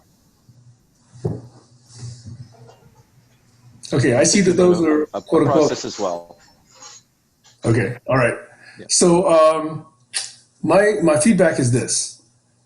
I would like to encourage both of you, but I don't know how to do it in such a way that both of you are comfortable with it, because you believe that the other wants something else. That's an opportunity for learning. And it's an opportunity for the group to learn. So I don't know if it's going to impede you, but I would suggest a 2-step process where you each work independently to come up with something sufficiently good that maps to what you have in your own head, what you think a profile is. And then at some point, we bring that back to the group and say, what do we like about this one? What do we like about that one? Can we co-create something that's an integration, hopefully an improvement over them? But I'd like the first step to be an independent effort, because otherwise you feel that you're being too influenced by the other. Yeah, absolutely. And I think that that's exactly the way. I mean, I think what Colin wants to do and what I want to do totally complement each other. Alex? That's an image I put up of a jigsaw, bits of a jigsaw puzzle. Some of it was assembled and some of it wasn't, but it was just a colourful jigsaw puzzle. Mm-hmm. And these bits and pieces of these agreements and projects and styles and profile agreements, profile content are splattered around the internet. I've got one on LinkedIn. I could join the dots together of all the profiles I've got on Facebook and Yahoo and LinkedIn and what have you, and you'd have quite a lot of material. But who wants that data? Is this a Cambridge Analytica problem? Over. Yeah, I have 2 responses to that. Number 1, yes, I agree. I once put together an outline myself of where my online identity lives. And there's at least 16, possibly 20 links there, okay? Number 2 is, in addition to having the who's who be the first artifact in the 9 artifacts list, I've also proposed something called the GCC, which most of you don't remember, but probably Colin does, because he links everything. So if Colin actually has CCCs somewhere in his maps, that was my attempt from probably a decade ago to present oneself to a possible collaboration, which is really what I think what we're talking about when we talk about profiles. So I would throw the CCC construct in there and see if it meets with anybody. But let me reiterate. What's CCC? A communication and commitment to collaborate. It's a very specific 5-point thing that says, here's who I am, here's what I'm trying to do, here's what I think you are, here's what I think you're trying to do. How do we think we can possibly work together, and under what constraints and in what time frame? That's the CCC structure that I proposed over a decade ago, and I've produced a couple dozen of them on various different collaborations. In fact, Tammy has one. I sent one to Tammy when we started this 2, 3 years ago. So there's actual real examples out there working. And I don't really want to say take it. I want to say at the time that you present your profiles, I would bring my CCCs and then we try to co-create something that hopefully is an improvement on everything. But I really do want to also stress this first initial draft should be independent. That way you guys feel free to express whatever you had in mind, whatever you had in your vision as completely as possible before it gets, in a sense, diluted with other ideas. Over.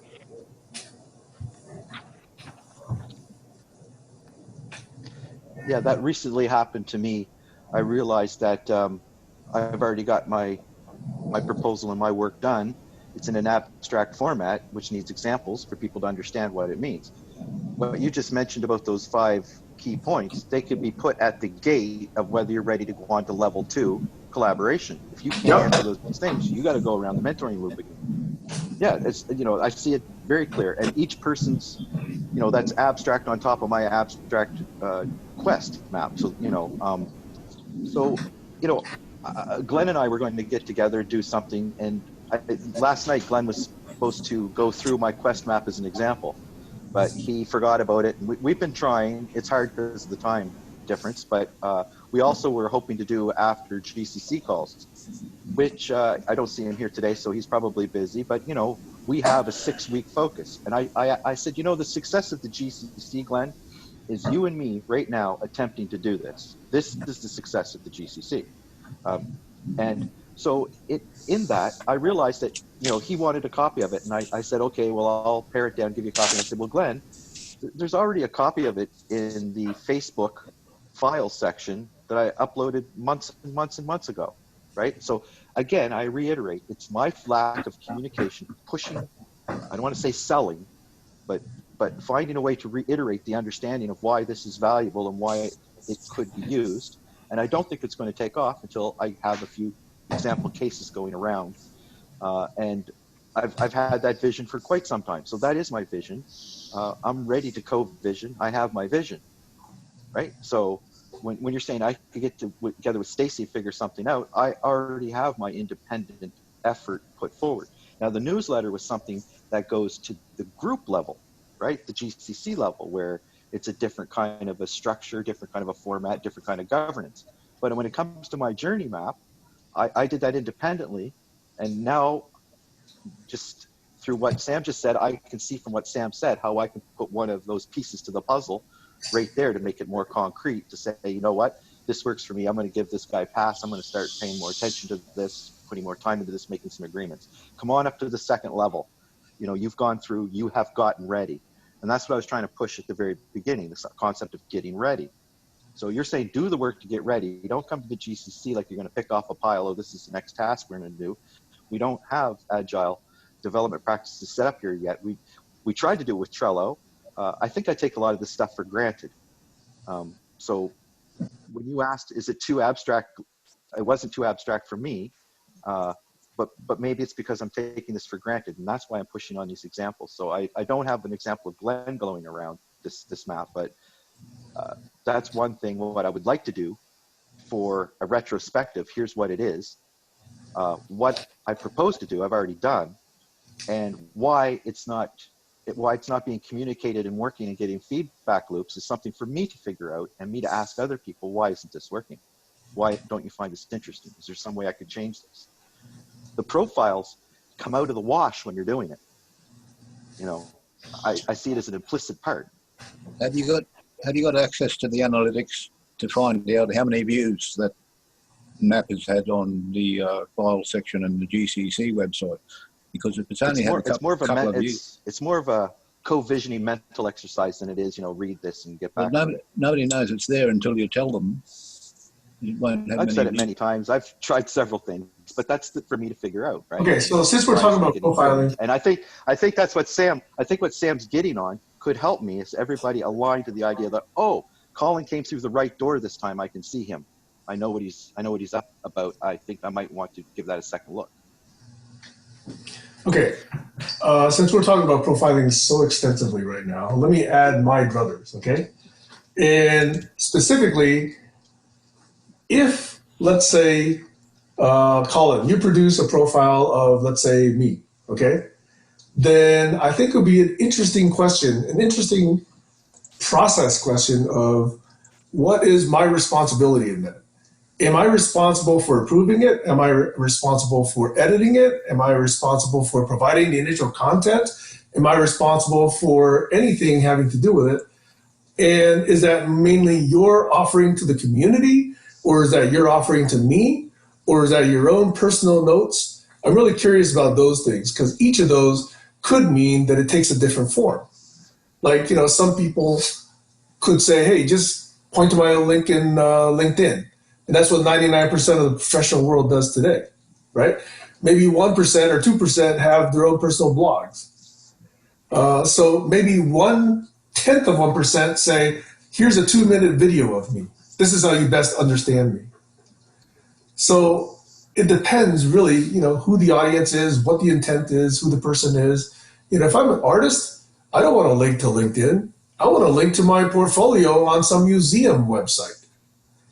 So it really depends. That's what I'm trying to say. So I'm asking those questions because one of the reasons, by the way, that I didn't follow up more on your maps, Colin, is I couldn't edit them. I couldn't add anything to them. And I was very upfront with you about that early. And I think Tammy was very upfront with you early on that. So it's useful for you to occasionally bring them up, but I can't really work with you on that because, in the time that we're together, we're in these sessions. In the time that we're apart, I can't edit them. That's a real block towards collaboration on those maps. Over. You're on mute, by the way, Colin. There has been a few people who have edited the maps. Glenn edited one. Joachim edited one. I think Alex But you have to tried. specifically give write permissions, right? You didn't actually open it up for everybody to collaborate. Actually, I did open some up. There was some confusion, but it was a tech support issue of trying to get people on the right map, on the right version. Tammy said that I was blocking her from that, and that was never my intention. So there was these issues, but I would say those are text support issues.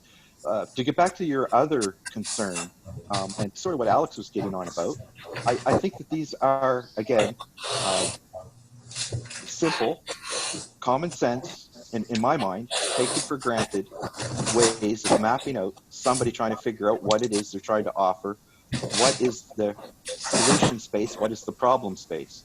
So you kind of go and discover that. It's a way to wayfind, and it's a way to put conversation, dialogue, discussion, and those things explicit after you get yourself aligned, how you go on with those things to work with somebody, but in a very general sense. So yes, it takes on a different format. So in order for it to have value, it's not whether you can edit it or not, it's whether you understand what's actually there and can contribute to it.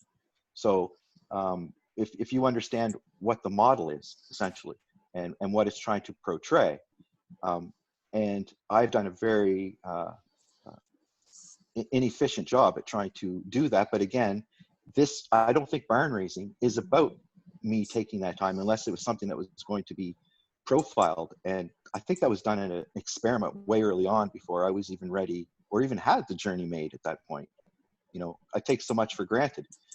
It's interesting how you learn not to take things for granted when you're trying to be understood, and what process you have to put in place. And I think that's what we're here today trying to do, to have an overall mental image of what is the GCC and how do we move forward using this entity, and how does it break down into different contexts. And my 2-level view of it is, at one level, there's all of us here together leaning in to the governance structure of making this kind of a thing scalable, doable, moving forward with what people want to do, and getting assistance.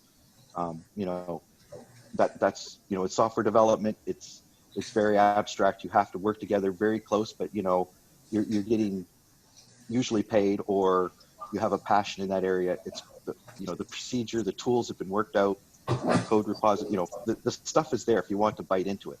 Here, we're kind of reinventing all of these things and taking kindness routes for people to find their way. So I think it's a lot more wayfinding. That's why I made the journey thing, because it's more of a human-based wayfinding thing. And how do we mentor and help people? And to what Stacy's saying, some people might not even know how they're being viewed or what they might have to contribute. So, you know, that's a very important part of where I think Stacy's angle on this profiling is very important. My angle on the profiling is, once you are serious about going through a journey, what does it look like?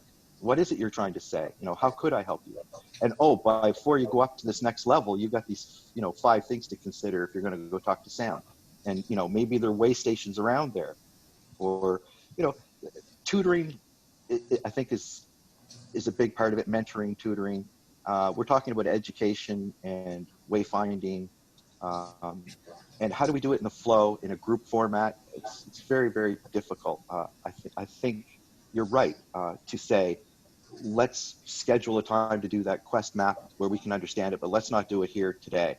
Same thing with Viascope. Same thing with all of these things. Let's figure out how we're going to make agreements to bite into these things, and what does this project, is it a GCC level project, which is for everybody in governance, or is this Colin's quest thing, which has a profiling aspect to it, but more of a portfolio?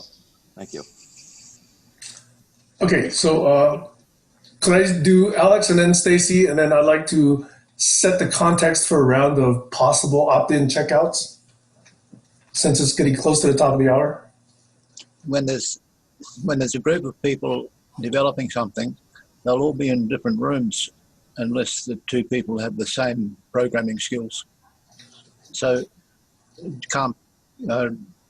compartmentalizing the project with people in different groups who specialize in different things and have those skill sets that are matching. That's all part of the design process and streamlining over. Thank you, Alex. I agree with what Alex just said. And towards governance, I just want to say that, you know, we all have to, you know, we're all our own personal leaders, and we all, you know, have to make our own decisions, and that's great. But I think that we need to recognize that the skills for making decisions that affect other people are different than the skills required for making our own decisions.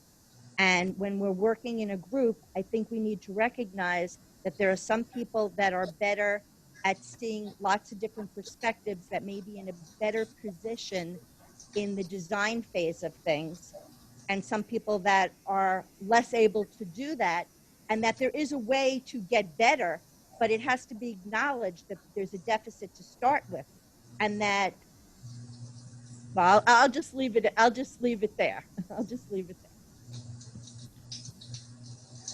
Okay, so as a round of optional check-in, given that we've had this shift conversation this whole time, I invite, at your discretion, your synopsis of what you think we discussed and what this new structure looks like before we check out. I'm just trying to see how much of it landed, or landed in the way that I was intending for it to land it. I was curious to see if you guys would like to do that. And welcome, Josh, for the checkouts.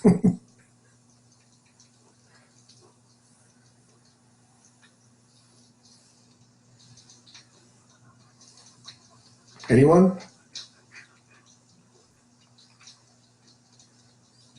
I'll go if you like. Some you said at the beginning that we had some people more generous than others, willing to contribute their input into specific areas. And the old paradigm way of doing it was to regard them people as contractors, for example.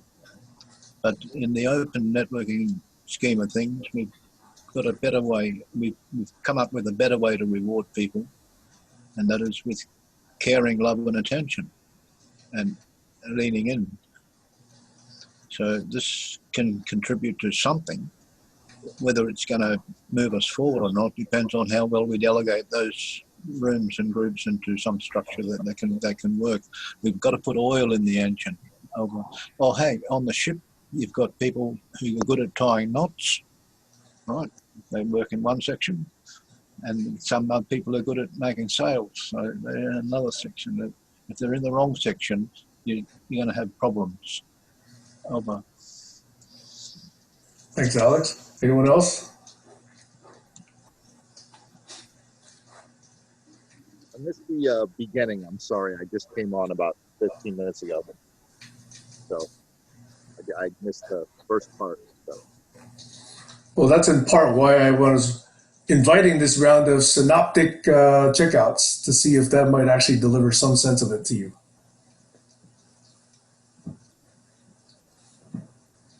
Anyone else before I respond to Alex? Is there anyone that could Even tell if me? we do go ahead and have a round of profiling, that is assumed. We have profiled all who want to be profiled, and even those who don't want to be profiled. We'll be back here again. What are we going to do next? I'm complete. Stacy, Colin? Yeah, I'm getting the message that, and I asked if we were still about the original global challenges and governance uh, uh, building, developing a governance that's scalable. And you said yes, we're still the premise of what we're doing hasn't changed for you, which is really good. And so in that, you've been frustrated in how to actually get things moving forward, whatever things are. And I'm saying I agree it would be nice to start to focus on what those things are. And you're saying, well, before we get into these things, why don't we back up to say, how do we bootstrap the process to get the thing defined, how long you think it's going to take, and when you're going to stop that bite-sized piece as a functional delivery of this is now here.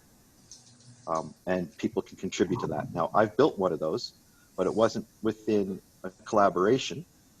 It's something that I'm trying to get collaborators on. So how I manage to do that is how much time I have to put in onto it and how I can speak to it. But I, I, I think that you were impressing the idea that, people have to kind of lean in themselves to what they're doing and present something. Perhaps as one way that somebody could take responsibility instead of having to have a leader to say, oh, you said you were going to do this, where is it? So through self-governance, and which is what I think I've done, but how I integrate into the group, I need a communication structure with the group that I'm saying, hey, my name is Lauren, and I've come here to try to do this thing. And maybe if we just took 15 minutes right now and tried it, we could, just give it a thing. And somebody say, well, you know what, that's exactly what we want. And we have an opening for you on, Thursday at 2 p.m. Or you can work with this other guy in Zimbabwe at 5 a.m. in the morning. There's a process that we could have to get Lauren heard if people wanted to follow up on what she's doing. Can we do it in this show? I don't know. We have, and that's what the deep dives tried to do. I think they tried to focus in on one aspect, but I see if you're going to profile me, profile my ideas. And I think that's what Sam said as well. I don't really want to be profiled personally. I think by going through what I'm trying to do in my ideas, I'll end up with a portfolio that you could say, well, this is what this guy can do, and this is what he's about. And if you want to talk to him, Doug Engelbart is a good place to start, right? So I think that's the way we get to know each other. Not that you have 20 dogs and lotta. I don't know what Stacy's actually talking about there. And in good faith, I think she has some visions herself, and it would be compatible.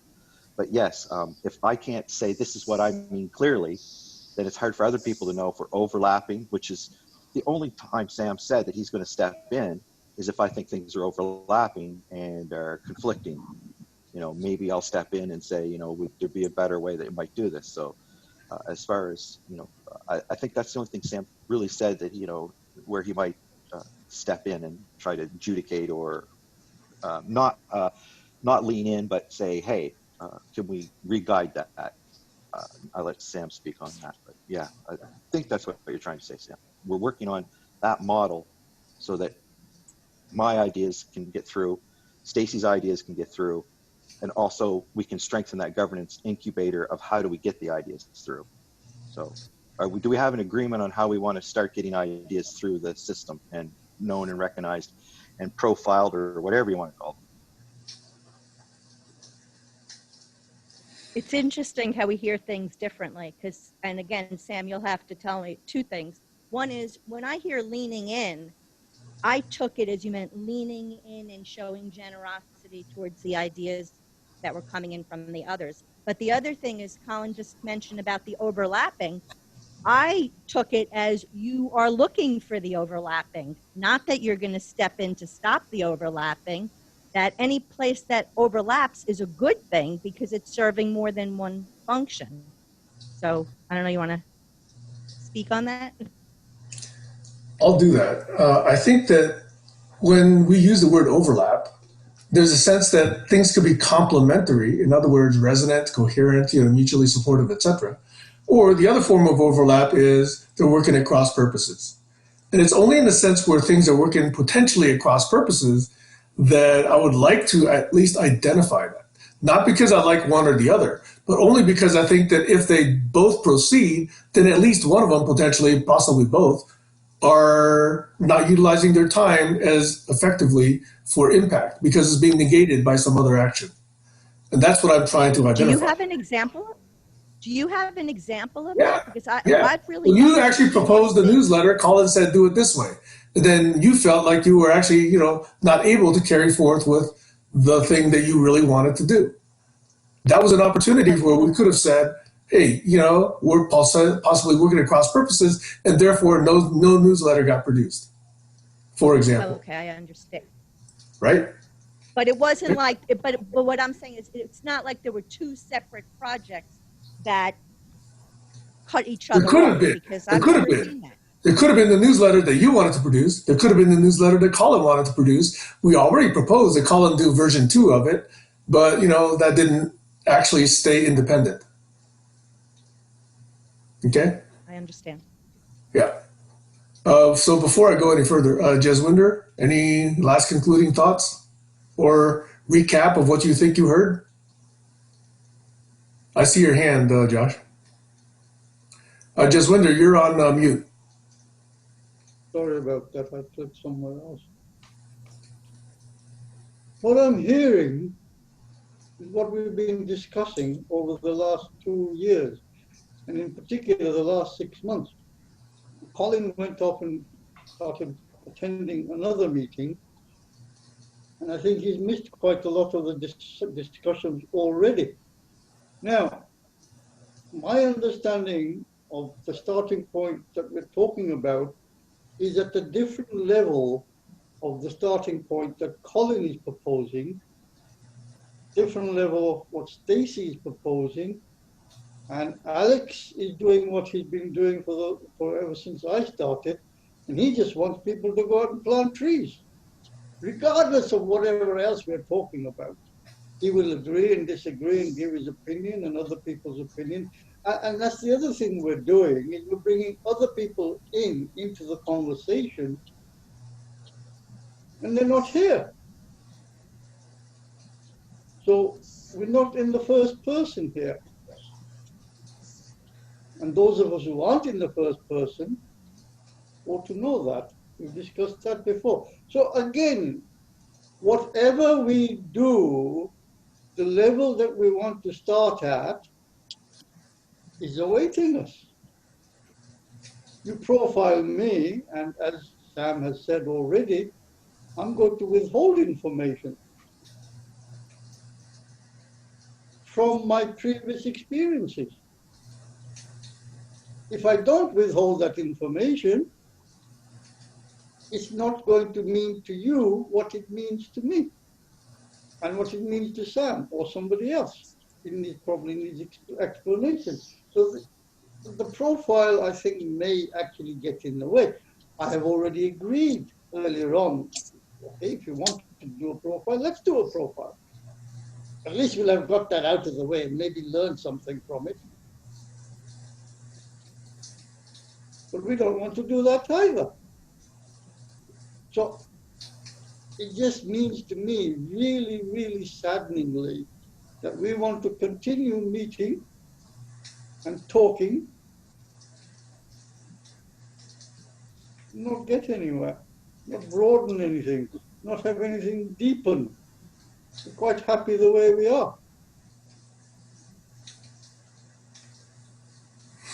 So since this is a round of checkouts, I will give my checkout and conclude with that. But before that, Josh had his hand, so let me give Josh a chance.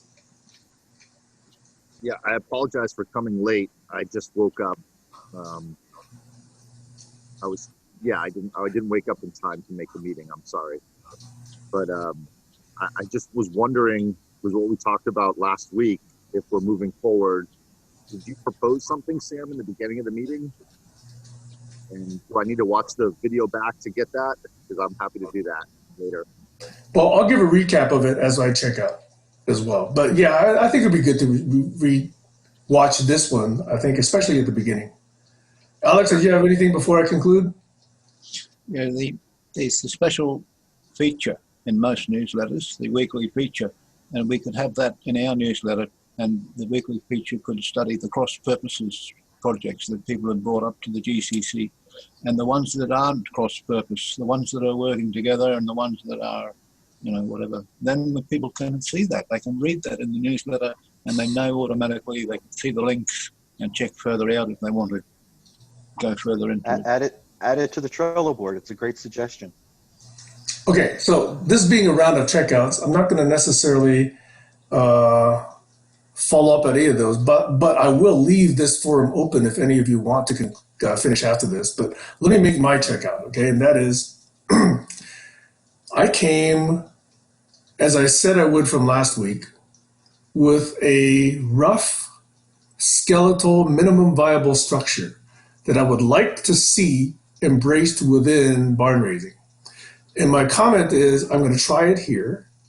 And in my view, it's minimum viable structure. If in my view and others share it, that it's not working, then I will actually create a new forum and I'll leave barn raising to someone else. But I'm going to try it here first. Now, this minimum viable structure is to focus us around the very first thing that I feel is a GCC pillar, which is co-visioning. I would like to see us produce a document or website or artifact that has the results of our co-visioning, whatever that's going to look like. And I propose that we use that as a focusing activity. It has been discussed throughout the rest of it that a component of that co-visioning is a profiling activity. And that's where Stacy and Colin in particular have a lot of opinion.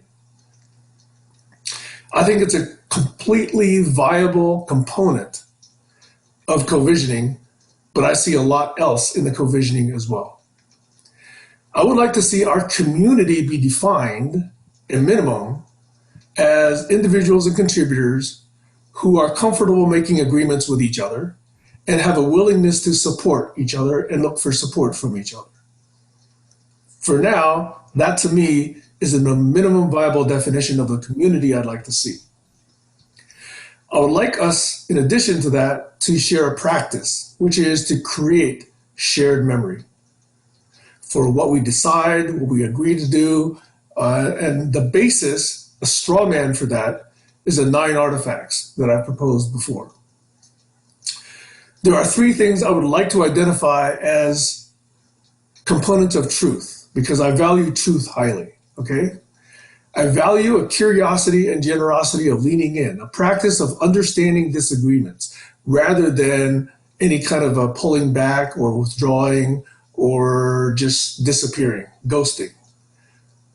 I would like to see some practice of critical thinking so that we actually have rationale, evidence, whole body thinking. But not forgetting that the mental aspect is crucial. It's what makes us human. Component of it. I would like for this to be an opt-in community and an opt-in set of practices, where the first component of that is accountability. And I first mean self-accountability. What do you believe in? What do you say you're going to do? How are you going to do it? Make that explicit, make that transparent, and hold yourself accountable to it. Not so that you should, lash yourself with, cat o' nine irons or whatever, but just to say, I didn't do that. Let me refocus.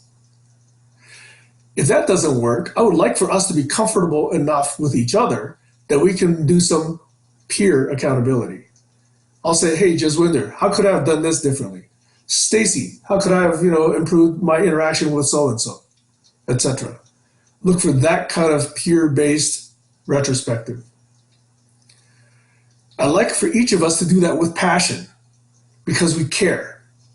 Not because we're getting paid necessarily, not because, we're enhancing whatever reputation we have on LinkedIn or whatever, but because we care about what happens to this generation, next generation, fifth and seventh generations, etc. And then we temper that passion with kindness. That's where the generosity comes in. That's where the love can show itself, where we can avoid conflict and avoid violence. And that we're open and transparent with each other, that we avoid political correctness, that we really speak as we understand and not because it looks good. That was the outline that I presented today. I would like for us to try that. I'd like for us to try and practice that.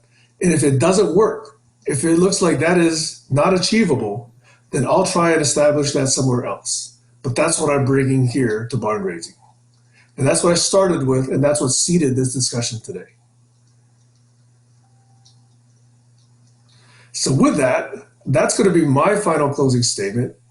I would leave this open if people want to continue, but I'll probably mostly be in listen mode, if at all. Okay? I really appreciate the opportunity to present that minimum viable structure. Obviously, this is work in progress. A meta comment here is everything I present is open for discussion and improvement. But as we discuss and improve, let's practice it. Let's see how it can be improved rather than just criticizing without actually having tried it. Over. Got it. Thank you, Sam. I'll check out with my last thoughts. So anything that I participate in, what I really want to bring with me is if I can help in any way to make sure that the process allows for some form of enjoyment and connecting, that's really what I want to bring. Something like profiles or profiling, I could see how that could be included. Whereas a different kind of project where there's heavy duty technical work, that would be impinging on that space, which is why, I wouldn't want to do it there.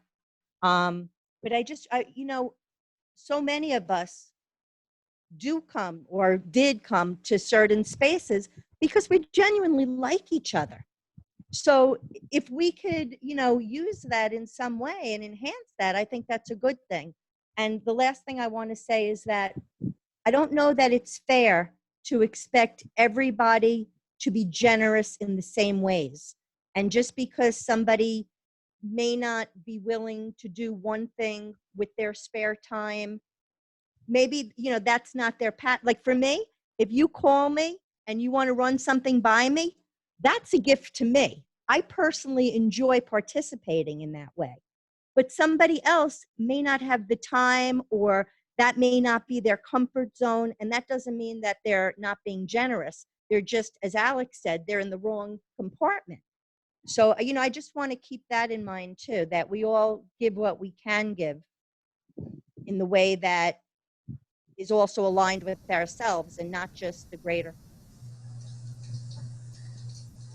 So are we into the post-session discussion now, if I may?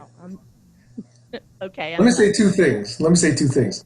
What I mean by that generosity starts with withholding prejudice, withholding judgment. That's where you can start being generous, in my view, okay? And I'd like to tell a story about technical issues and whether we know each other, et cetera, okay? And this is going to probably take about a minute, so hopefully you can listen. The story is this. My 16-year-old daughter was handed a piece of paper this week by her, I think it was chemistry teacher. It was a program called Girls Who Code. And it's a program for encouraging young girls to take up programming that's sponsored by Fred Hutchinson Cancer Research Center here in Seattle. And I thought, wow, what a great opportunity. What a great program. They'd be working with grad students, all women, helping girls or those who identify as, female, to actually learn coding skills and to apply it to genetic or, chemical, whatever kind of research. So in the application, which is like 3 pages long, there was a question. What motivates you? Are you really, interested in this? My daughter couldn't think of one until we got to the issue that Zeus just died about 2 months ago. He died from cancer.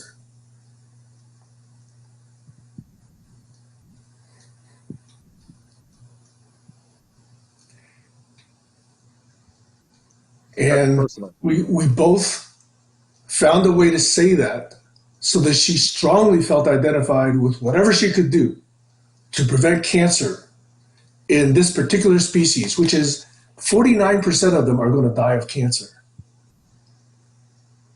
And so we said, if she could help Goldens live longer, that would mean an awful lot.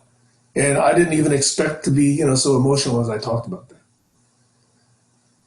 But that's where, if you have an understanding of someone and what motivates them, and you can do that either in open space or cocktail parties or going on hikes or dinner parties or whatever, do it that way. Get to know people. But when you're actually trying to, put together the genetic folding process, or you're actually working on the next algorithm, you don't have to necessarily spend 30 minutes every meeting checking in with, what motivates you. So there are different forums for different kinds of conversations, is my point. And I'm not trying to devalue personal understanding, by no means. If you know me at all, you know that that's not true. But I'm trying to actually give you a sense where we can actually get to know each other this way while still reserving a forum for actually hammering the nails into the side of a barn. Over. Thank you. So that comes to me as we all have cross-transferable skills. At whatever level they may be or not be, we all have them and we should use them and augment them and build on them, not shy away. I don't know this thing. I don't want to talk about it because I'll be seen as a lesser person. Well, if you don't do something about it, you will remain a lesser person. So get to know it. Lots and lots of information. Mr. Google is wonderful. And there are other meta search engines that can hone in on specific items. And I might add, because I've heard the white paper, peer paper being mentioned today, they're available freely now. There's so much information coming out that's free, that wasn't free to everybody before. It's unashamedly deplorable that we don't use these avenues of data. Me included at times. I'm complete. I was just going to bring up something I just noticed that's been going on for as long as I've been in these conversations, is having too many options stifles growth, and just having the ability to do too many things. So maybe we can practice in the next conversation or moving forward, having less options, less possibilities, and that will help us to move forward by not having the ability to maybe, instead of trying to work as a whole group, maybe try to work as 2 people and then get a third person on board and then activate it.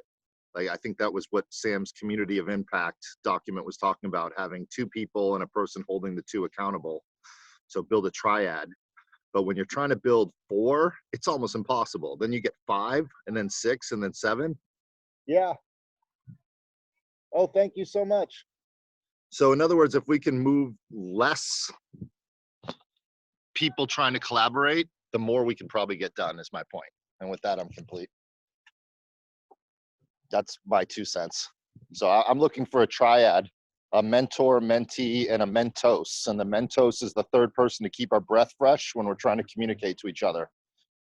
And I know Facebook did put a mentor mentee application built into our group, so we don't even need to create that. It's just already built in. We can just have someone that wants to learn from someone that wants to teach something, and then another person that can communicate back to the whole group, the mentos, and make sure that everyone is doing something with a fresh breath, if you will. That's my metaphor to the mentos. I hope that translates around the world, mentos. And with that, anyone that wants to be a dyad with me, either teach me something or learn from me, please reach out. And I hope we all break into 3s and help Sam. And that's with that. Does that make sense to everybody? I'd just like to add that Sam actually had an ask at the beginning relating to a document that we could all check out to try to focus in on what this session was about. Maybe Sam could reiterate that.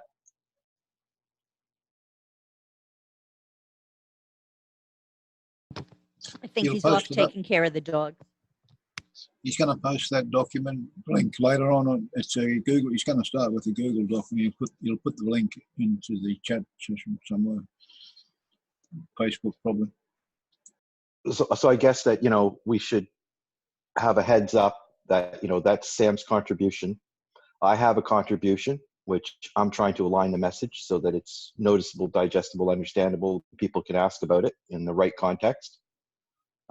I've had several times of trying different things before, and it's really hard to get a flow going with somebody like Josh is asking for a dyad, unless people are going to lean into it. So, these are the opportunities. Glenn and I are trying to dyad as to try to lean in and be generous towards what I'm trying to say, and I'm trying to do the same thing for what he's trying to say.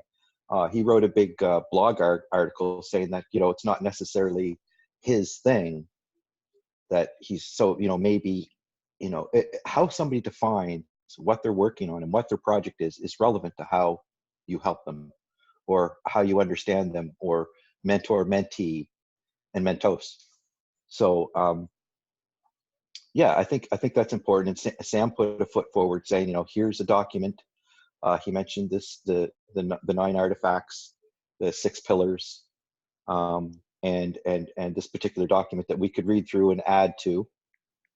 It's probably been there for a long time, or maybe it's a new version of something, because a lot of these things aren't the first time we've come across this. I know that what I'm trying to bring is old. It's getting old, long in the tooth here, without having proper pickup. So I'm trying a new approach, where Glenn and I are trying to do a back and forth, but it's not limited to Glenn. I plan on, taking that success and moving forward, showing by example with what time I have.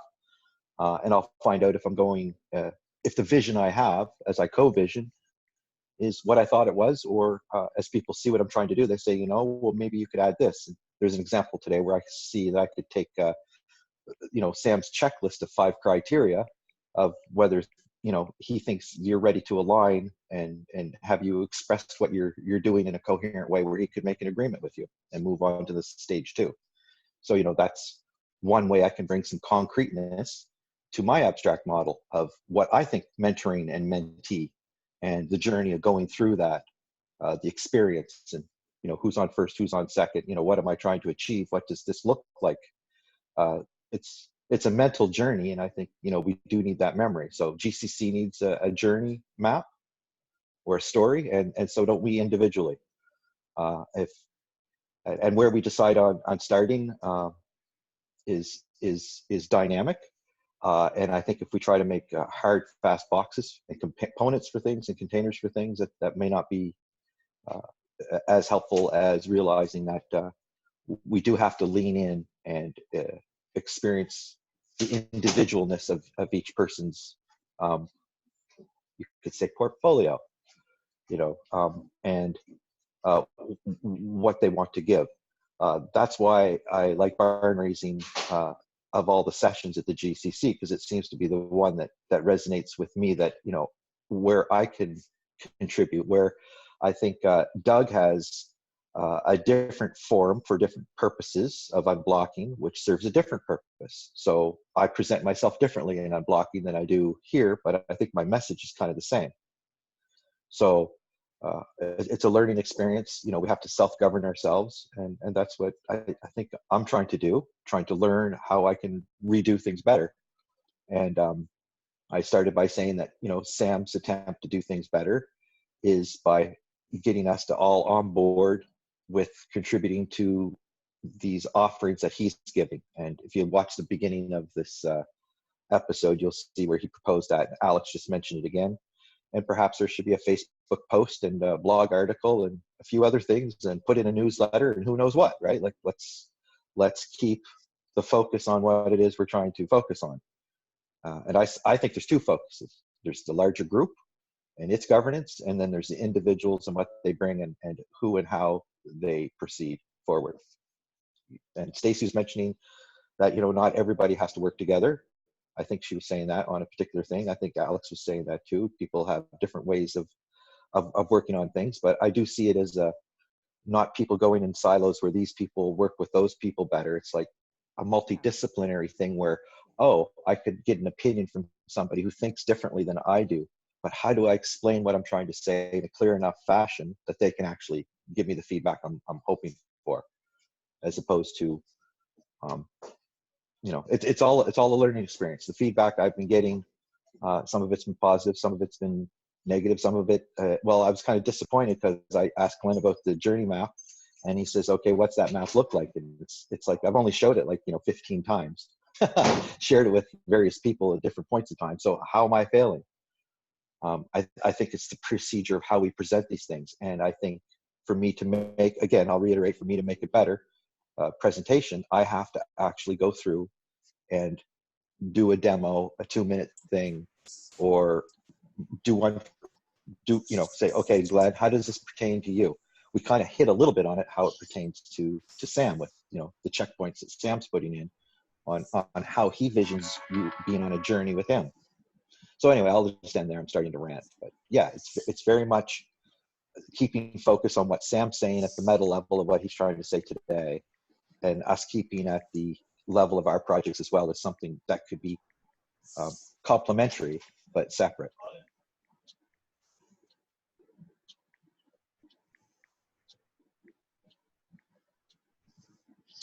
I just mentioned that I went out today to the Extinction Rebellion climate march in Australia, and spent a couple of hours with those people.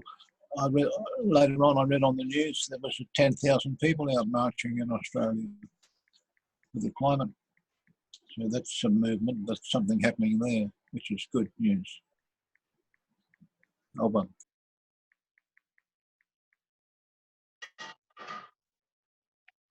I'm curious to know, Colin, when you were working with Glenn, what is it that you wanted him, if he said, I saw your map and I get it, what's the next action? Meaning, what would you have wanted in your intention in terms of moving forward and working together? That's a good question, because it was already mentioned that Sam had a bit of a disagreement, because he was thinking that, just a sec, he was having a bit of a problem, because can you turn that off, please, Kishi? Yeah, because I didn't know this was going to continue on. I could turn it off, it doesn't matter. Roommates are fun. Thank you. So he was saying if it would have been editable, he could have contributed more. And your question is, how can you contribute more? And I would say the answer to that is to first understand what it is, that it's a meta model of a person going through a journey of, this mentor-mentee process. And, it's just a visualization of that quest, you could say, whatever the quest is. You could have different ones for different journeys, different quests. Sam I see he has one for the GCC and what his visions are. So what does that look like? How do people line up? What's the repository look like? How do you move on to the upper levels of the discussion? So that's kind of understanding what the model actually brings is the point.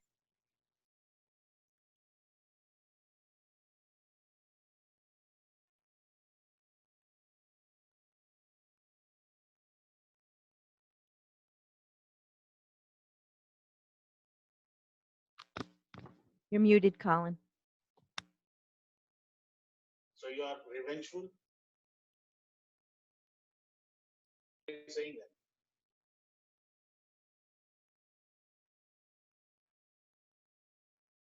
that? Okay, well, I have to leave, so hopefully I'll see some of you tomorrow. Bye. Bye-bye.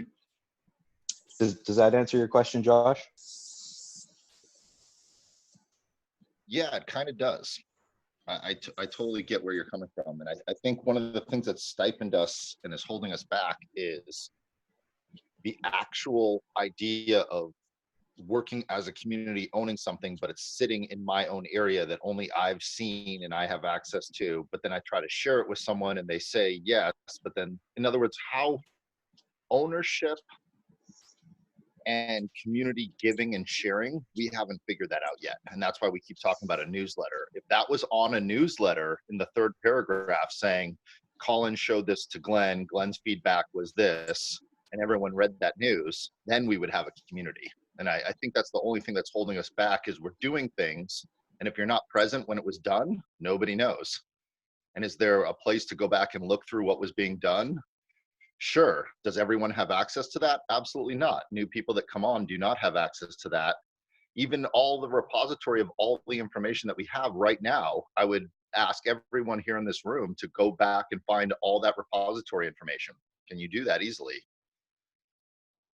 Where is that Google Drive? Do you have access to that, Alex? The Google Drive with everything?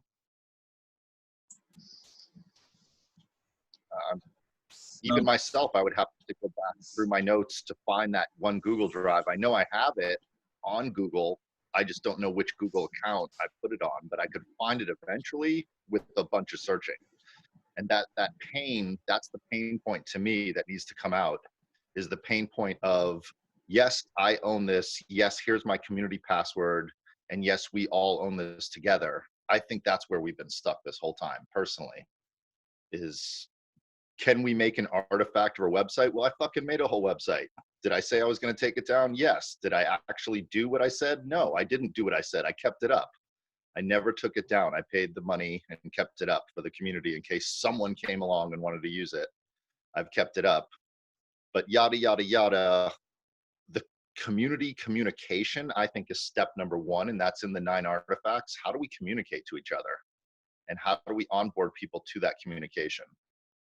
So not to sound all harsh, but to me, that just seems so simple, is you need a mailing list of all the people that it should be communicated to. And if people want to opt in and out, they should have that opportunity, as opposed to opting in and out of just conversations alone or opting in and out of a Facebook group. So we'll figure it out. But I do think starting with just a triad, that's a simple thing, but it's harder to do than you would imagine, to have 2 people agree to do something and a third person that wants to communicate to the rest of the community. That's a hard little tripod to create. And if we start creating those individual ones, then we can start bringing what 3 people are doing. And if 3 people can't communicate, that's a big problem. If you can't even have 2 people communicate, then that's the problem. You're never going to get 5 or 7 people to communicate if you can't even have 2 people communicating and sharing with the other 7 that want to be shared with, in my opinion. That's just my. What I like, Joshua, what I like about it is the fact that if you find one person, then you've got 2 people to help find number 3. Yeah. So it halves the workload. The workload is halved automatically as soon as you find one person. Oh, but Yeah, I was going to say that 2 people can do the job of the third person by communicating what the 2 people are doing, and then the number 3 will appear and say, "Oh, I really like what you're doing. I want to follow that and share that." And that's that third. So I just feel that we got to stop trying to do something that's so difficult and try to have a success with something that's so easy. And when those successes happen, that ignites the energy, because other people go, wow, look what these two people are doing. Look what Glenn and Colin are doing. Whoa, I like that. Can I be involved? How can I help? That's when it naturally people will come in. Like, yeah. What people love to see is innovation. Or just, I think just having fun, you know, like you're saying you went to the Extinction Rebellion. I know that they're doing some really amazing theater, and there's a lot of caring people. There's 10,000 people caring about the planet, even if some of them are wackadoos, some of them are, you know, not the people you want to hang out with at your dinner table. It's still fun to be around people that have a common type of mission, because you do find similarities. And at least a large group of 10,000, you're going to meet at least one or two people that you like, I would imagine, that you really like, that you really connect with, that really resonate with what you're doing. Because at least in this group, Stacy made that point. yeah, well, She I'm was saying, saying, you know, Colin, we're you're the here one- because we like each other. Yeah, I'm saying in terms of building and coding and building stuff, and I like your idea. I like what you're doing. I don't know how to help you, but I like what you're doing. I don't know if we work the greatest together, but I still would love to help you if I can. Like I would like to be your third in the triad. If you had two people, I'd like to be the tripod in your dyad. Well, I think we are working together on several things, but Sam is saying, how do we put a time limit around it? And what's the deliverable? And what exactly is the bite we're taking out of this? Who are you delivering to?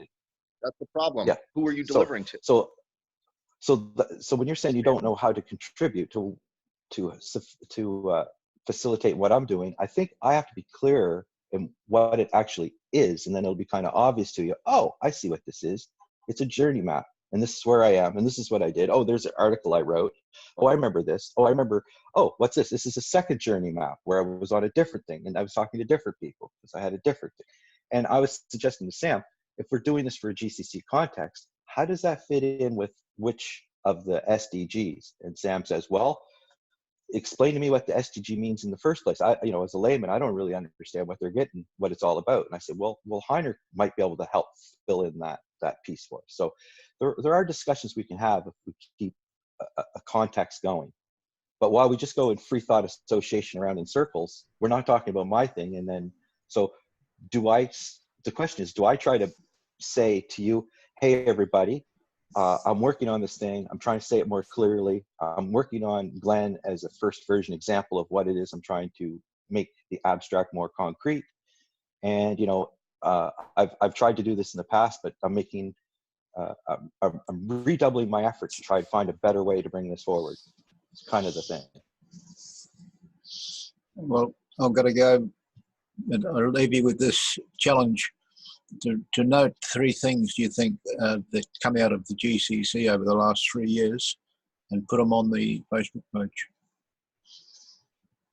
Over.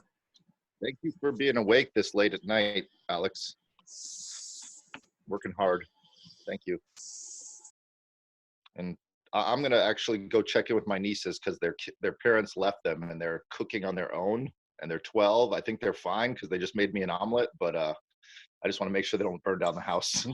Did they put popcorn in the omelet? Okay, well, thanks guys for being here. I think this was a good one. Watch it back, Josh, at the beginning. I think Sam is just trying to attempt to do what he's been trying to do one more time. I'm trying to attempt what I'm trying to do one more time. And how can we do it? So can I say one thing to you, Colin? I'm sorry to interrupt. If you have one other person that you've explained the thing that you're trying to do to, and they get it 100%, put me in touch with that person, and let's play the telephone game where I ask them what Colin said he was doing. And if that clarity, when I come back to you and say, he told me you're doing this, is that what you're doing, Colin? If you say yes, then we have a triad. If he tells me you're doing something and I ask you and you say, no, that's not what I told him at all, or that's not what I told her at all, then that's my job as the triad, the third person, to go, well, you guys need to get more in sync before I can help you guys, because obviously that person doesn't understand what you're doing, Colin. And I think that communication channel, if you don't mind, do you think that would work? I just want to ask you before I go. yeah, I think if I failed at knowing what to do, then that would be a great way to try to figure out where the missing communication is. But I think I know what I have to do. It's how much time I put into it, how much quality I put into it, and how do I express it in a less abstract way, because I'm taking this for granted. I know what it is I'm trying to say. How do I say it clearly? And I'm thinking through example. So hopefully what you would be looking at is what the outcome of what Glenn and I do. And you could say, oh, I see what you're doing. Or you could say, I still don't know. Could you explain it to me again? I hope it wouldn't come down to that. It's really wayfinding. I'm just saying, if you have a message and a want and a why and a what that's so clear that when I ask Glenn, you explained it to Glenn what your what, why, and want is. You're the mentor, he's the mentee. In other words, it was your idea, not Glenn's idea, because Glenn can explain his idea for hours. Well, yeah. Well, this so is I'm it. Saying, like, and Glenn has done that. And as like a scientific experiment, if I call up Glenn and ask him, he explains it to me. And if the third communication back to you is like the telephone game, it's clear coming back the channel, then we know it's clear. But if I say it to you and you go, no, that's not what I said at all, then I know that it can never sprout. If you can't communicate to Glenn and Glenn to me, like 2 layers after you, then it will never sprout. In my opinion, that's communication. Well, I think that's what's being built. And Glenn and I said, as you had mentioned to Lauren, that she wanted to try to go ahead and do that experiment. There's places to do that, and so that's what I'm actually trying to do. Go through the experiment, not take the barn raising time. You see. So once that's done, then I've actually made a legit attempt to give an example. And if that's not clear, then I don't know any other way to say it, because I think that what I'm trying to do is it's not really complicated. It's just a matter of being methodical and visual about it. I would love to practice the triad game with anybody here, and I'll just offer that to you right off the bat, Colin. And if anyone else is trying to do something and I can help them do it, or they need my help to do it, let's just reach out and get a dyad. And then once that dyad is clear, ask a third person if they are clear about what we're doing. I think that's a good place to start. And another way you could look at it is say I have a model, and you look at it and you say, well, that's a pretty picture, but I don't know what it means. I say, okay, well, I'll explain it to you. That's what's got to happen. It hasn't happened in a way that has been. But can you explain it to me in a way that I can explain it back to the group is my question. I think so, yeah. And you're more than welcome to participate in that as well, as far as I'm concerned. Like anybody who's interested in moving that understanding forward. But the reason that I picked Glenn is because I saw where he had a vision that was a level above mine. So if he's got the context, you click on this button, then you can go down to my journey map and say, well, this is what I'm going to do about it, or this is what I'm trying to do about it in a visual way. You click on another context on Glenn's map, boom, you pop down to my level. And on my level, it might pop down to another level, because these things can be submaps. But without getting into difficulty, it's how do you trace that journey of what you're doing about it? Or what are you doing about it? What are you doing? So you asking me this question is almost like a meta. But that's fine. There's an agreement that I have with 2 friends, right? These 2 people are in my triad. And that agreement is that they read the instruction manual. And then they open that instruction manual and it says, pass this on to 2 friends. Over. Yeah. We'll figure it out. And if you do that experiment, you do these experiments and you come back and you say, okay, well, I gave it to 2 friends and this is what's happened. And, they were to give it to 2 friends and, it kind of grew this fast. And I'm wondering, how can I grow it faster? And what is the governance piece underneath it that they're actually getting? And Jaswinder said, oh, I know what it is. They're planting trees. And I don't think that's, you've explained it a few times. And I kind of know what you're getting at. And, that deserves its own clarification. The big money comes from advertisers who want to get their stuff in your face, in front of your face. When you 2 friends have added 2 friends and you end up with 200 people in the group, then you've got a space for those marketers to put their message in your face, and they got to pay for that. you use that revenue to reward your friends who plant trees. Over. I love it. Well, do whatever it is. Let me know when I can help people. I love you guys much and wish you guys a wonderful day. I see your hand waving, Colin. Have a great day, Colin. Thank you, Alex. Sleep well and Beth Wonder. And thank you, Sam. I'll come back and watch the beginning of the video. Sorry I came in late.